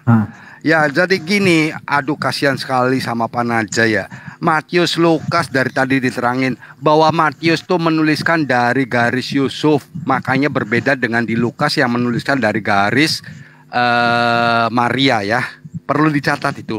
Dicatat biar pinter gitu loh ya. Sudah diterangkan berulang-ulang kali sama saya sama Herdi ya. Kemudian mengenai itu ya, karena katanya di Quran itu tidak ada jalan. Yang jadi pertanyaan begini, Quran menyatakan dirinya lengkap. Apakah Quran itu dengan pernyataan begini apakah nggak lengkap? Atau Allahnya yang tidak tahu gitu loh? Karena kenapa? Karena ini sejarah sudah menyatakan, sudah terjadi gitu loh. Mengapa sampai tidak tahu gitu loh? Dan itu dibuktikan, sejarah mencatat. Dan yang mencatat bukan orang-orang Kristen. Ada lebih dari 4 orang yang mencatat dan ada bukunya gitu loh. Oke. Ya, kemudian mati di kayu salib ya untuk manusia. Nah, pertanyaannya apakah di Islam Allah tuh bisa menanggung dosa gitu loh? Ada nggak ayat-ayat yang seperti itu? Yang saya tahu tuh Allah menanggungkan dosanya itu pada Yahudi dan Nasaroh gitu loh. Itu. Kemudian Yesus bangkit, Yesus mati, mayatnya nggak tahu. Wah, ini kasihan juga lagi nih. Yesus tuh sejarah mencatat, Alkitab mencatat bahwa Yesus tuh mati, disalib, dikuburkan, bangkit dan naik ke surga. Jelas. Aduh, mainnya kurang jauh nih. Itu aja dah. Jadi bingung nih, nggak ada kemajuan nih, diskusinya terus berputar-putar gini jawabannya ya. Oke. Ya udah, kita terima aja. Jadi memang perbedaan ini sangat-sangat bagaikan langit dan bumi ya. Saya sudah menjelaskan 2 kali tentang misi Sang Mesias dari sudut pandang Israel, Yahudi dan Kristen ya. Jadi dari sudut pandang Kristen dan Yahudi tidak ada perbedaan misi Sang Mesias. Ya, saya benturkan ke pengajaran Allah dari tadi, tetapi tidak ada tanggapan. Ya kan, berbeda. Mengapa berbeda? Mengapa berbeda? Apakah Tuhannya berbeda? Iya, jelas Tuhannya beda. Tidak mungkin Tuhan itu belintut-belintut. Ini kan dalam kitab Sohar. Kitab Sohar, Raja Mesias, semua raja jatuh di hadapannya dan semua bangsa mengabdi kepadanya. Ini ada tertulis di dalam Alkitab. Tadi sudah saya bacakan. Di dalam Daniel 7 ayat 14. Di dalam Sakaria, ya kan? Lalu di dalam Mika. Nah, juga Mesias ya, Mesias semua nabi berbicara semua. Hanya Muhammad yang nabi tidak membicarakan Mesias itu bukan penebus. Ya, hanya Muhammad yang mengatakan Mesias itu bukan penebus. Tetapi semua nabi, semua nabi asli, nabi Tuhan berbicara tentang Mesias itu penebus juru selamat. Ya, semua nabi asli berbicara Mesias itu adalah penebus juru selamat, raja kekal. Lalu tiba-tiba ada nabi yang amnesia yang mengatakan Mesias itu bukan penebus. Itu siapa yang ngajari? Tentu itu yang mengajari bukan Tuhan yang benar. Ya. Nah, lalu semua tadi mencoba menanggapi argumen saya, fakta historis. Ya. Jadi fakta historis itu adalah suatu kejadian yang real terjadi. Ibaratnya gini, ya. Ibu Musa, ya, dengan Maryam, ya. Musa dengan Maryam itu kakak beradik. Maryam ibu Isa. Jadi fakta historis, ya, Maryam ini tidak pernah melahirkan namanya Isa, itu fakta historis. Lalu mau dicoba digugurkan oleh Quran yang hanya sebatas narasi yang saya anggap asumsi. Ya kan? Mana mungkin asumsi mau membuatkan historis, itu saya maksudkan. Maryam ini benar saudara Musa, tetapi Maryam bukan ibu Isa. Di dalam Quran adalah ibu Isa. Itu yang saya katakan narasi mau mencoba membatalkan fakta historis. Sangat tidak mungkin semua. Lalu contoh lagi, ini fakta ya. Di dalam ini Tabari ya, Tabari jilid 8. Kita baca halaman 98, oke? Halaman 98. Semua mengatakan tadi kalau laptop mati habis saya. Gini kawanku, saya tidak mau berbicara itu tanpa data. Nah, jadi saya berbicara hafal semua, saya hatam hal-hal seperti ini karena sudah sering saya bawakan. Tetapi lebih elegannya lagi, lebih bagusnya lagi saya gak kasih data, kasih lihat biar penonton tahu. Coba dimatikan bang, supaya tidak ada kebohongan. Coba dimatikan. Kami nggak butuh data. Kalau saya tidak matikan ada data itu jangan dipotong bro. Oke. Justru kalau saya tidak ada data, gini saya narasikan ya. Saya tanpa melihat. Jadi mengatakan hafal. Coba Anda matikan. Matikan laptop. Ya, diskusinya seperti gini moderator. Ya, gak apa-apa. Oke. Saya kasih data biar Anda itu belajar juga kawan. Oke. Enggak, matikan laptopnya. Coba layarnya ditutup. Coba. Layarnya ditutup. Oke, ditutup kayak gini. Oke, sudah begini. Ya, boleh. Itu bukan. Tutup. Sorot layarnya. Matikan materinya. Coba. Matikan kan kamu hafal maksudnya. Katanya kamu hafal supaya ini kan saya sorot di sini layarnya ya. Iya, matikan. Coba. Oke, matikan. Aduh, ya. Matikan gimana? Oh, bentar. Oke. Enggak tahu matikan. Oke, udah, mati ya. Mati. Coba kamu bahas. Oke. Tadi. Di dalam tafsir Tabari, jilid 8 halaman 98, Isa di sana mau dibunuh oleh seorang raja. Siapa nama raja itu? Adalah Daud. Kameranya aja yang ditutup, bukan sebentar. Kameranya aja ditutup. Ini ada kok. Tanganmu itu loh, Herdi. Lah itu iya, tanganmu loh. Laptopnya kan udah dibunuh. Penipu lu. Laptopnya Mas Herdi. Laptopnya matikan, bisa enggak? Gini, udah mati, udah mati. Malikil, udah percuma lah kita kayak gini kalau diskusi. Udah mati. Makanya jangan kau katakan kau menghafal. Udah gini aja. Ayat kitabmu aja kau nggak hafal. Pak Amir, bilang hafal. Semoga saya undang Pak Amir datang ke roomnya saya. Nanti lihat diskusinya saya seperti apa. Saya ajarin semua. Kamu nggak malu, Bung? Kamu nggak malu itu saudaramu menipu? Takut ya. Diskusi kamu malu itu saudaramu penipu? Ya sudah gini aja. Bang Juma. Bro Cerdik lah seperti ular. Dulu ya Bro Herdi. Pak Amir, saya Oke, minta maaf. kalau gitu teman-teman, sekarang saya gini minta aja, maaf, terakhir ini kalau ada penutup aja kata-kata yang dari nggak kedua enak, belah gitu, saya pihak. mohon maaf gitu loh ya. Diskusi ini ya sudah kita akhiri saja ya. Oh, kasihan. Kami undang Pak Amir, Zuma kasihan. dengan Naja lagi ke room saya. Saya kasihan. sebagai host dan moderatornya nanti akan. Tapi jangan bawa penipu ya, Pak ya. Tidak, agak ada penipu. Kita tidak boleh menipu ajarannya. Kamu dengar Herdi. Kalau masalah Herdi, taknya nggak tahu. dengar tuh saya nggak temanmu, ngerti. kamu nggak boleh nipu Her, gitu loh. Bang John Timothy dari tadi nipu saya loh Bang Zuma, nipu dia dari tadi. Sudah saja, jangan pernah. Kawan-kawan, ini kan waktu kita. Kenapa kok begitu? Waktu kita, ini belum selesai. Iya, maksudnya jangan kamu menipu bahwa kau menghafal. Oke deh, Herdi ya. Gitu. Aku turun dulu ya, Herdi ya. Tunggu dulu. Saya buktikan. Tunggu dulu. Loh. Aduh, dia sudah ketahuan nipu dia ini sebenarnya. Mau saya buktikan selain ini. Oke, bisa saya lanjutkan? Lanjut. Oke. Lanjut. Jadi yang saya katakan Suma, asumsi yang mau mencoba membatalkan fakta historis itu sangat tidak mungkin. Jadi ini di sini asumsi ya, di sini. Ibnu Hamid ini asumsi menceritakan kepada kami, ia berkata, Salama menceritakan kepada kami dari Ibnu Ishaq. Ia berkata, seorang raja Bani Israel mengirimkan pasukannya untuk membunuh Isa. Dikatakan raja itu bernama Daud. Nah, ini asumsi.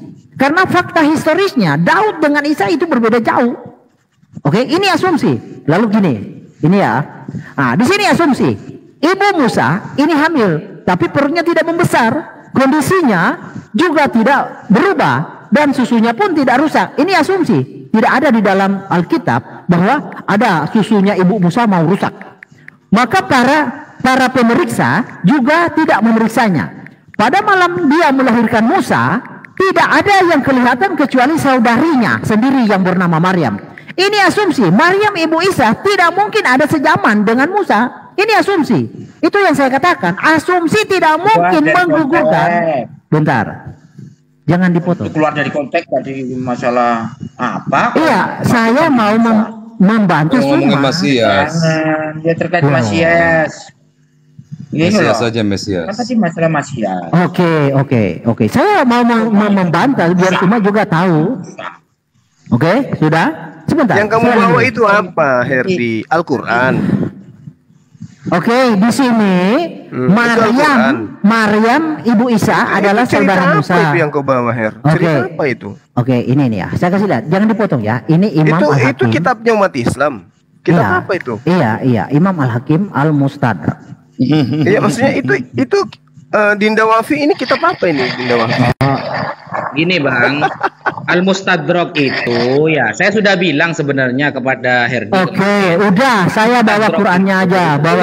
Tunggu dulu, kok kejang-kejang? Tunggu waktu dulu. Saya bro, waktu saya. Tunggu dulu. Saya kan sudah bilang ke Anda kemarin. Kamu kan sudah bilang ke saya, Mas Herdi. Dikonfirmasi buku-buku yang tidak diterima oleh teman debat itu konfirmasi lah. Saya kan sudah mengkonfirmasi kemarin Al-Mustadrak ala Sahihaini yang ditulis oleh Al-Imam Al-Hakim An-Naisaburi. Beliau menulisnya itu ketika sudah sangat tua dan banyak yang lupa. Sehingga kata para ulama untuk mengkaji kitab itu harus butuh referensi yang lain. Tidak bisa hanya comot di kitab tersebut. Kenapa? Karena Imam Hakim saat menulis itu, beliau itu sudah agak pikun begitu loh. Iya. Udah, tapi ini waktu saya loh, jangan dipotong. Oke, lanjut. Saya menghargai waktu kok. Oke, gini aja. Iya, sebentar Pak Amir. Waktu saya tadi tambah dong, kan dipotong. Tadi Pak moderator dia tambahin 1 menit. Waktu saya. Tambahin 1 menit. Oke, waktu 1 menit. Pak Amir, kasih lihat dulu waktunya 1 menit. Pak Amir, kasih lihat. Langsung penutupan lah. Bentar, riset dulu. Ya, oke. Ya, jadi langsung penutupan, Bro Herdi, penutupan apa? 5 menit lah itu. Terus kita Muslim 5 menit juga gitu. 5 menit. Oh ya, wes. Jadi 6 menit tambah dengan berarti saya jadi 6 menit ya. Tambah dengan 6 menit. Oke. Silakan Pak Amir. Tak settingnya dulu. Ini memang sabar dulu lah. Iya, saya sabar kok. Bentar. Markikan tuh. Bentar kita lihat dulu. Gara-gara lu ini. Dia yang menjadi 6 menit ya. Oke, 6 menit. Oke. Tutup ya. Bentar belum. Oh, belum. Lambat ini, enggak dapat gaji ini moderator lambat kayak gini. Ini pakai HP sebenarnya. Ini kalau waktu saya di Makau, ini udah di door ini moderator begini lambat. Moderator apaan itu timer, moderator saya. Oh iya timernya kalau lambat kayak gini, slow kayak gini udah ditembak ini. Kurang asem deh. apalagi timer begini kalau di zaman Nabi udah hilang kepalanya. Itu temennya kok turun dulu, Bro. Ya, Bro Herdi.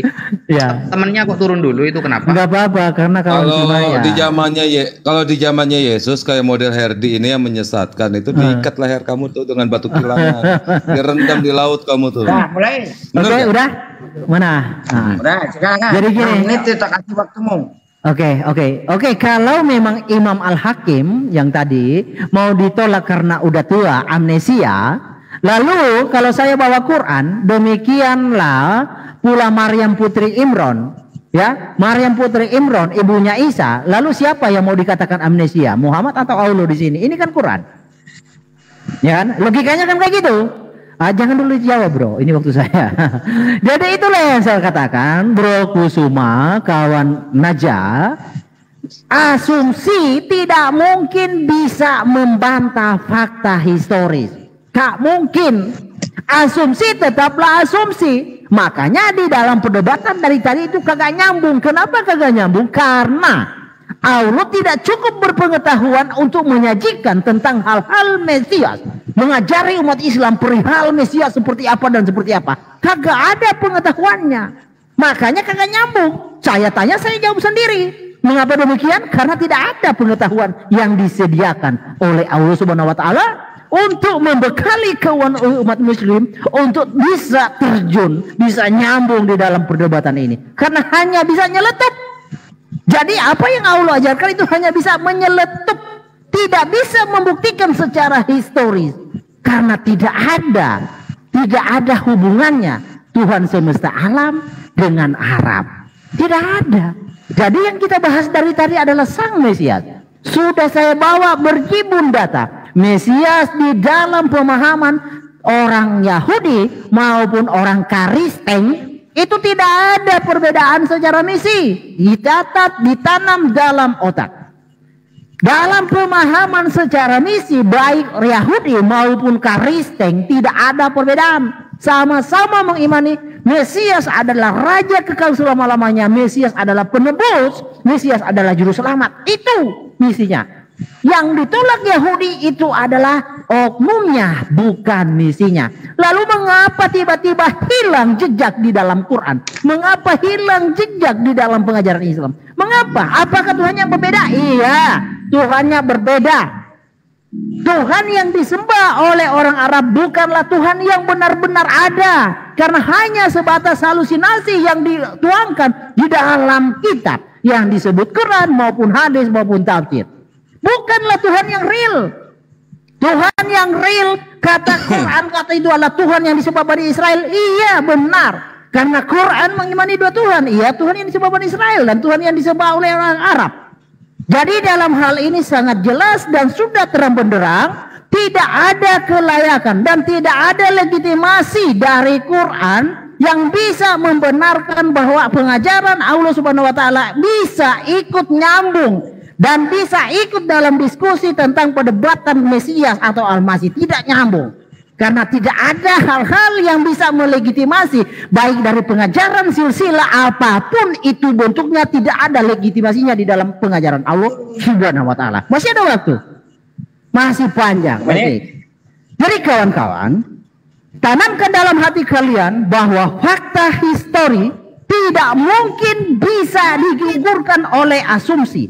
Saya ulangi, tanamkan dalam hati dan pikiran kalian, tidak mungkin fakta histori bisa digugurkan oleh halusinasi maupun asumsi. Sangat mungkin. Catat itu dan tanamkan dalam hati dan simpan di dalam kepala. Biar kawan-kawan di sini bisa mengerti dan cepat bertobat karena waktunya sudah semakin dekat. Oke, Mesias adalah juru selamat, Mesias adalah penebus.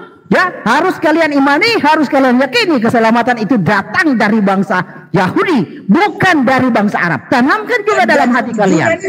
Tidak ada keselamatan dari bangsa Arab. Percuma kalian mengimani dari Arab, sedangkan ketetapan Tuhan semesta alam tidak ada keselamatan dari bangsa Arab. Tanam itu, tidak ada keselamatan dari bangsa Arab. Percuma mengimani hal demikian kalau tidak ada legitimasinya. Ya, jadi saya di sini bukan mau mengarahkan Anda, tetapi mau membawa Anda keluar. Ibaratnya saya mau merampas Anda dari mulut buaya, dari mulut singa, dengan cara-cara yang saya bawakan untuk menggugurkan argumen Anda. Itulah misiku. Jadi janganlah kalian memusuhi Malikil Amalan, sebab Malikil Amalan itu punya tujuan baik atas kalian.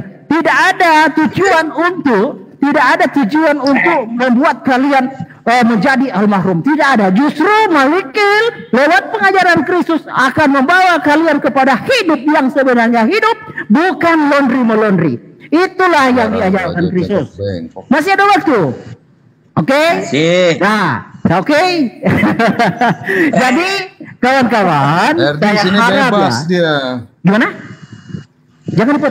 Lanjut. Ya, di sini bebas. Bang Zuma di kick, di mute di sana, ditendang. Di sini kamu bebas. Tambah 1 menit. Saya dipotong. Sudah cepat. Apa sih? Waktu mau habis. Bukan. Nah, jadi gini ya, Tuhan semesta alam, ya, Tuhan semesta alam membuat ketetapan. Ya, sudah sedemikian dia buat ketetapan aturan, lalu tiba-tiba ada yang mau menggugurkan. Itu yang saya lakukan. Saya ingin menyatakan yang ini anggaplah sebagai parasit yang mau mengintervensi ketetapan Tuhan. Itu yang saya ingin nyatakan, bahwa ini bukanlah yang kebenaran, tetapi ini hanya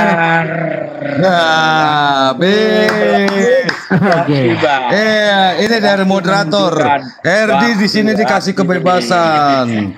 Ya, giliran umat muslim masuk ke Zoom-nya Oten. Ya, Oten itu mengkick Bang Zuma, memute Bang Zuma, menghinakan Bang Zuma. Di sini dia bebas. Berapa menit ini? 10 Inilah. menit ya. Ya, siap. Lanjut Bang Zuma.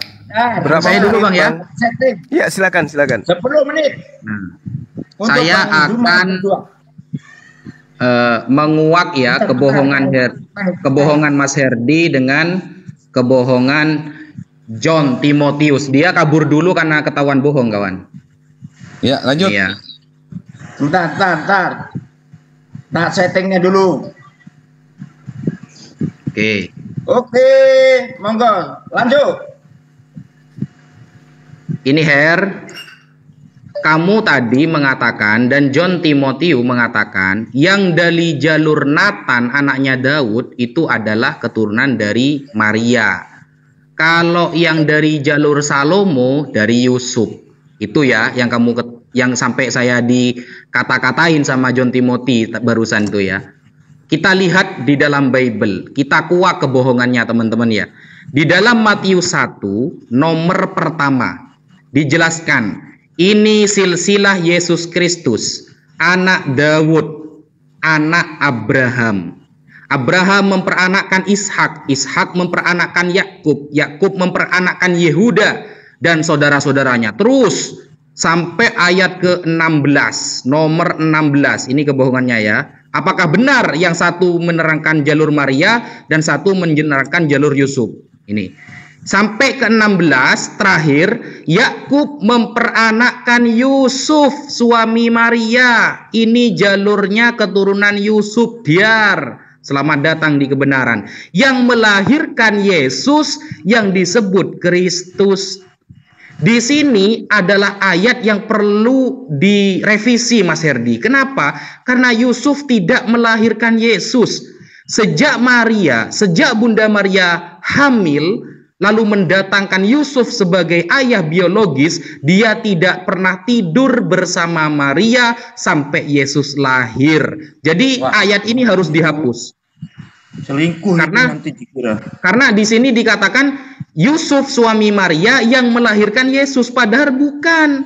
Gak ada unsur air mani yang dari Yusuf tidak ada karena dia tidak tidur sama Maria begitu. Ini ayat nomor 16 harusnya dihapus ya. Kapan-kapan lah 2024 tidak apa-apa gitu. Saya tunggu. Ini jadi dari jalur silsilah siapa ini? Yakub. Ya, Yakub memperanakkan Yehuda. Ini dari jalur Yehuda berarti. Sekarang kita lihat di Lukas. Apakah ada yang menerangkan tentang keturunan dari sisi Maria?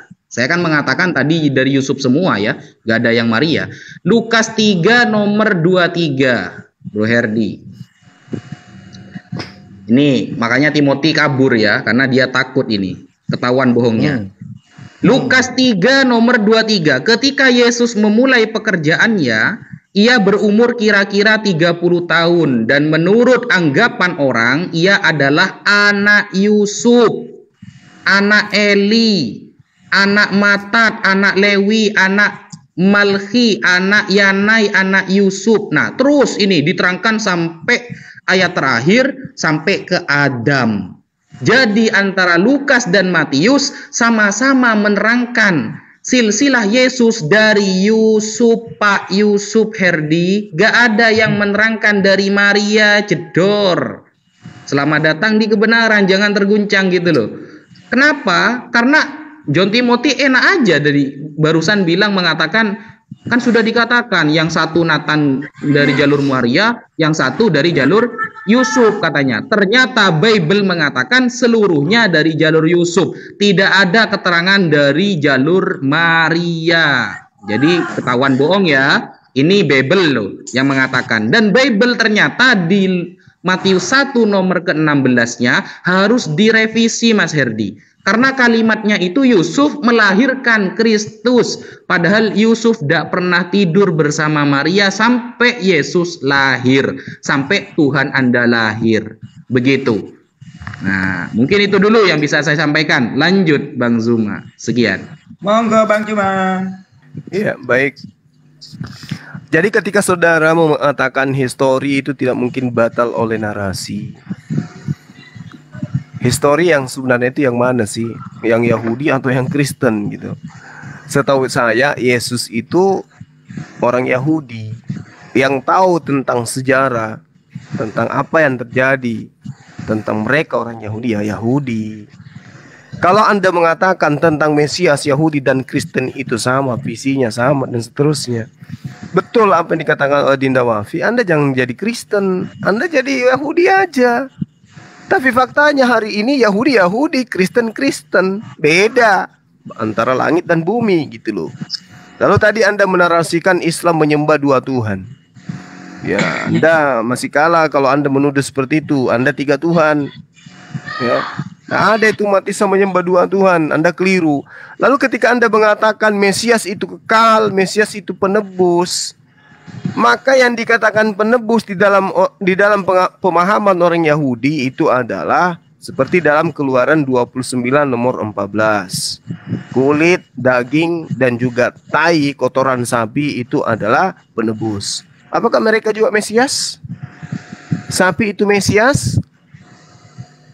Karena yang Anda harus pahami di sini adalah ketika orang Yahudi berbicara mengenai Mosia atau Mesias, yang Anda harus tahu di dalam literal Talmud pemahaman orang Yahudi ya, Mosia itu raja Mesias memang diperuntukkan bagi pemimpin Yahudi yang akan menebus Israel di hari akhir. Itu. Tapi itu bukan Tuhan. Bukan Tuhan yang akan menebus mereka. Tetapi memang adalah Mosia yang mereka tunggu, pembebas, bukan Tuhan. Justru dari Mosia ini kemudian mereka orang Israel akan diselamatkan. Tetapi yang perlu Anda pahami, ini berbicara literatur Talmud. Bagaimana dengan Yesus? Kalau kita ngambil dari literatur Talmud, wow, jangan dibilang Yesus nggak bisa duduk sebagai Mesias di sana. Duduk sebagai manusia manusia normal aja nggak bisa Yesus itu di dalam Talmud. Jadi Anda mencoba mengambil pemahaman Mesias menurut orang Yahudi lalu Anda mendudukan Yesus di situ sebagai Mesiasnya. Jangankan Yesus sebagai raja, sebagai Mesias. Orang dikenal di Yahudi aja tidak. Coba Anda ke sana, ke Yerusalem, tanya, apakah Anda kenal Yesus? No, kami tidak kenal Yesus. Siapa itu? Jadi Anda jangan membawa sesuatu narasi yang kemudian bertolak belakang dengan histori. Kalau di dalam Al-Quran narasinya jelas, Nabi Isa, Rasulullah, hanya untuk Bani Israel.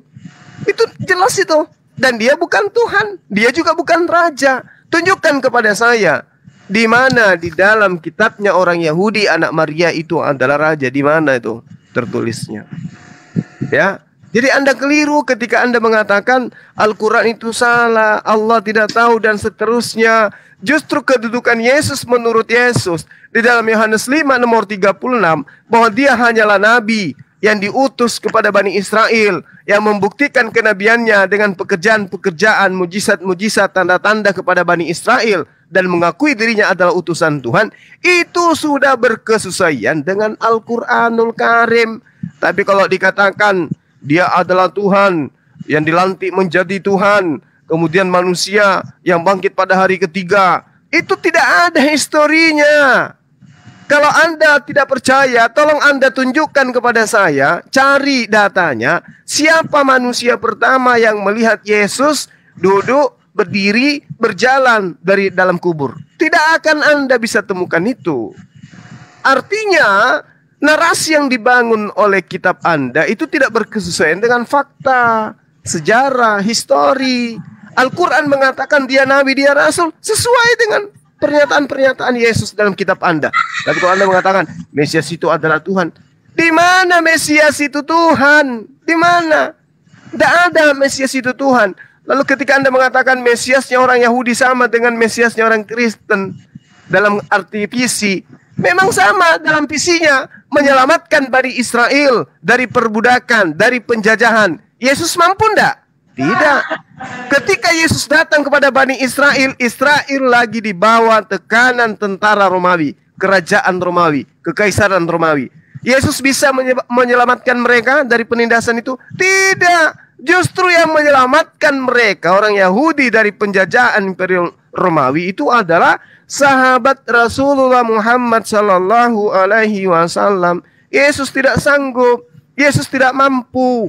Jadi kalau Anda paham, di dalam kitabnya orang Yahudi, Saul itu Mesias, Harun itu Mesias, Elisa itu Mesias, Salomo itu Mesias. Mereka adalah Kristus.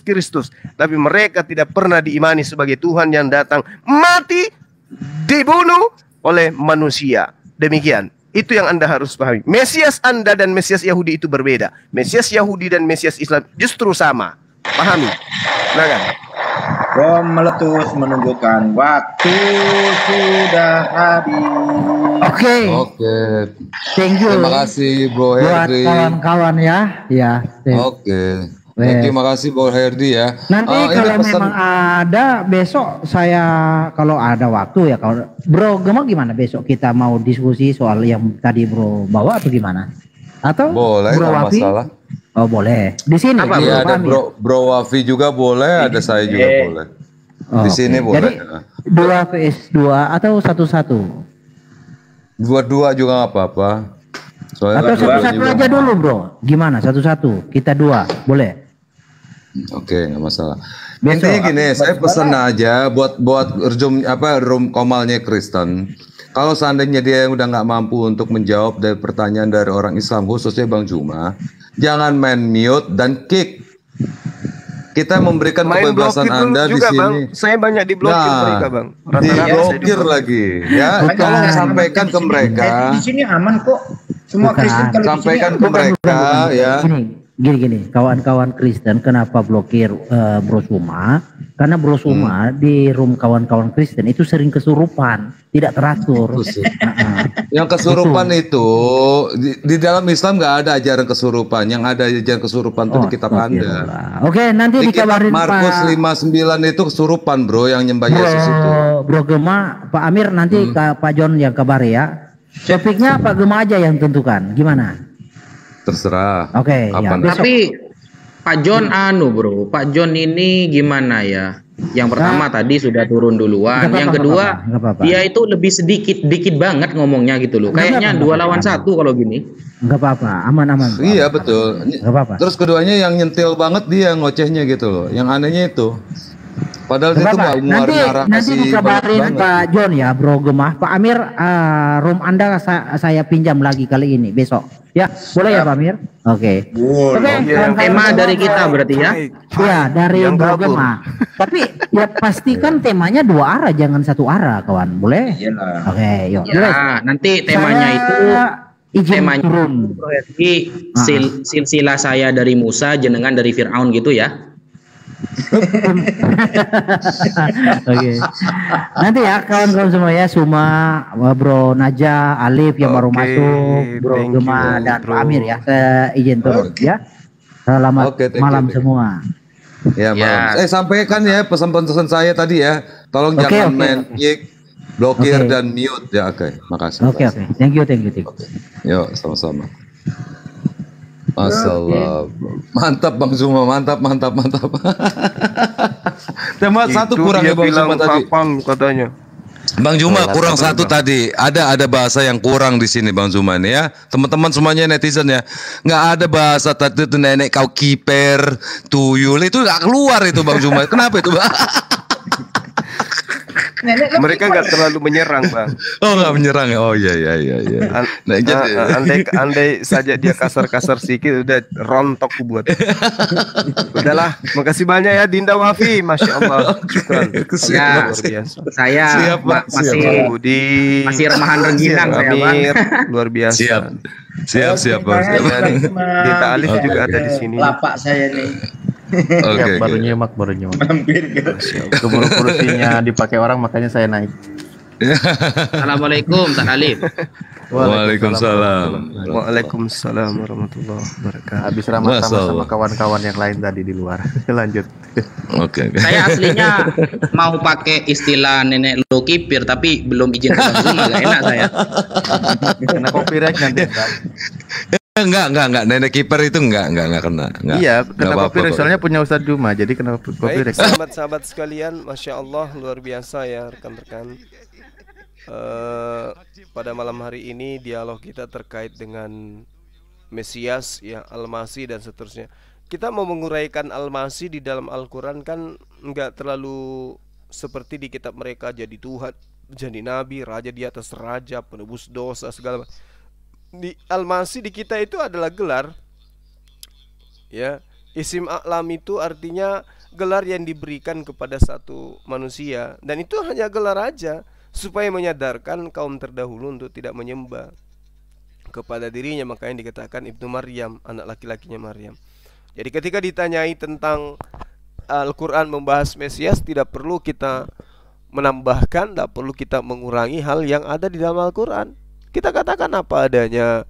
Saya tadi sudah membacakan ayat-ayat suci Al-Quran terkait dengan keberadaan Nabi Isa alaihissalam di dalam surah Al-Ma'idah ayat 110.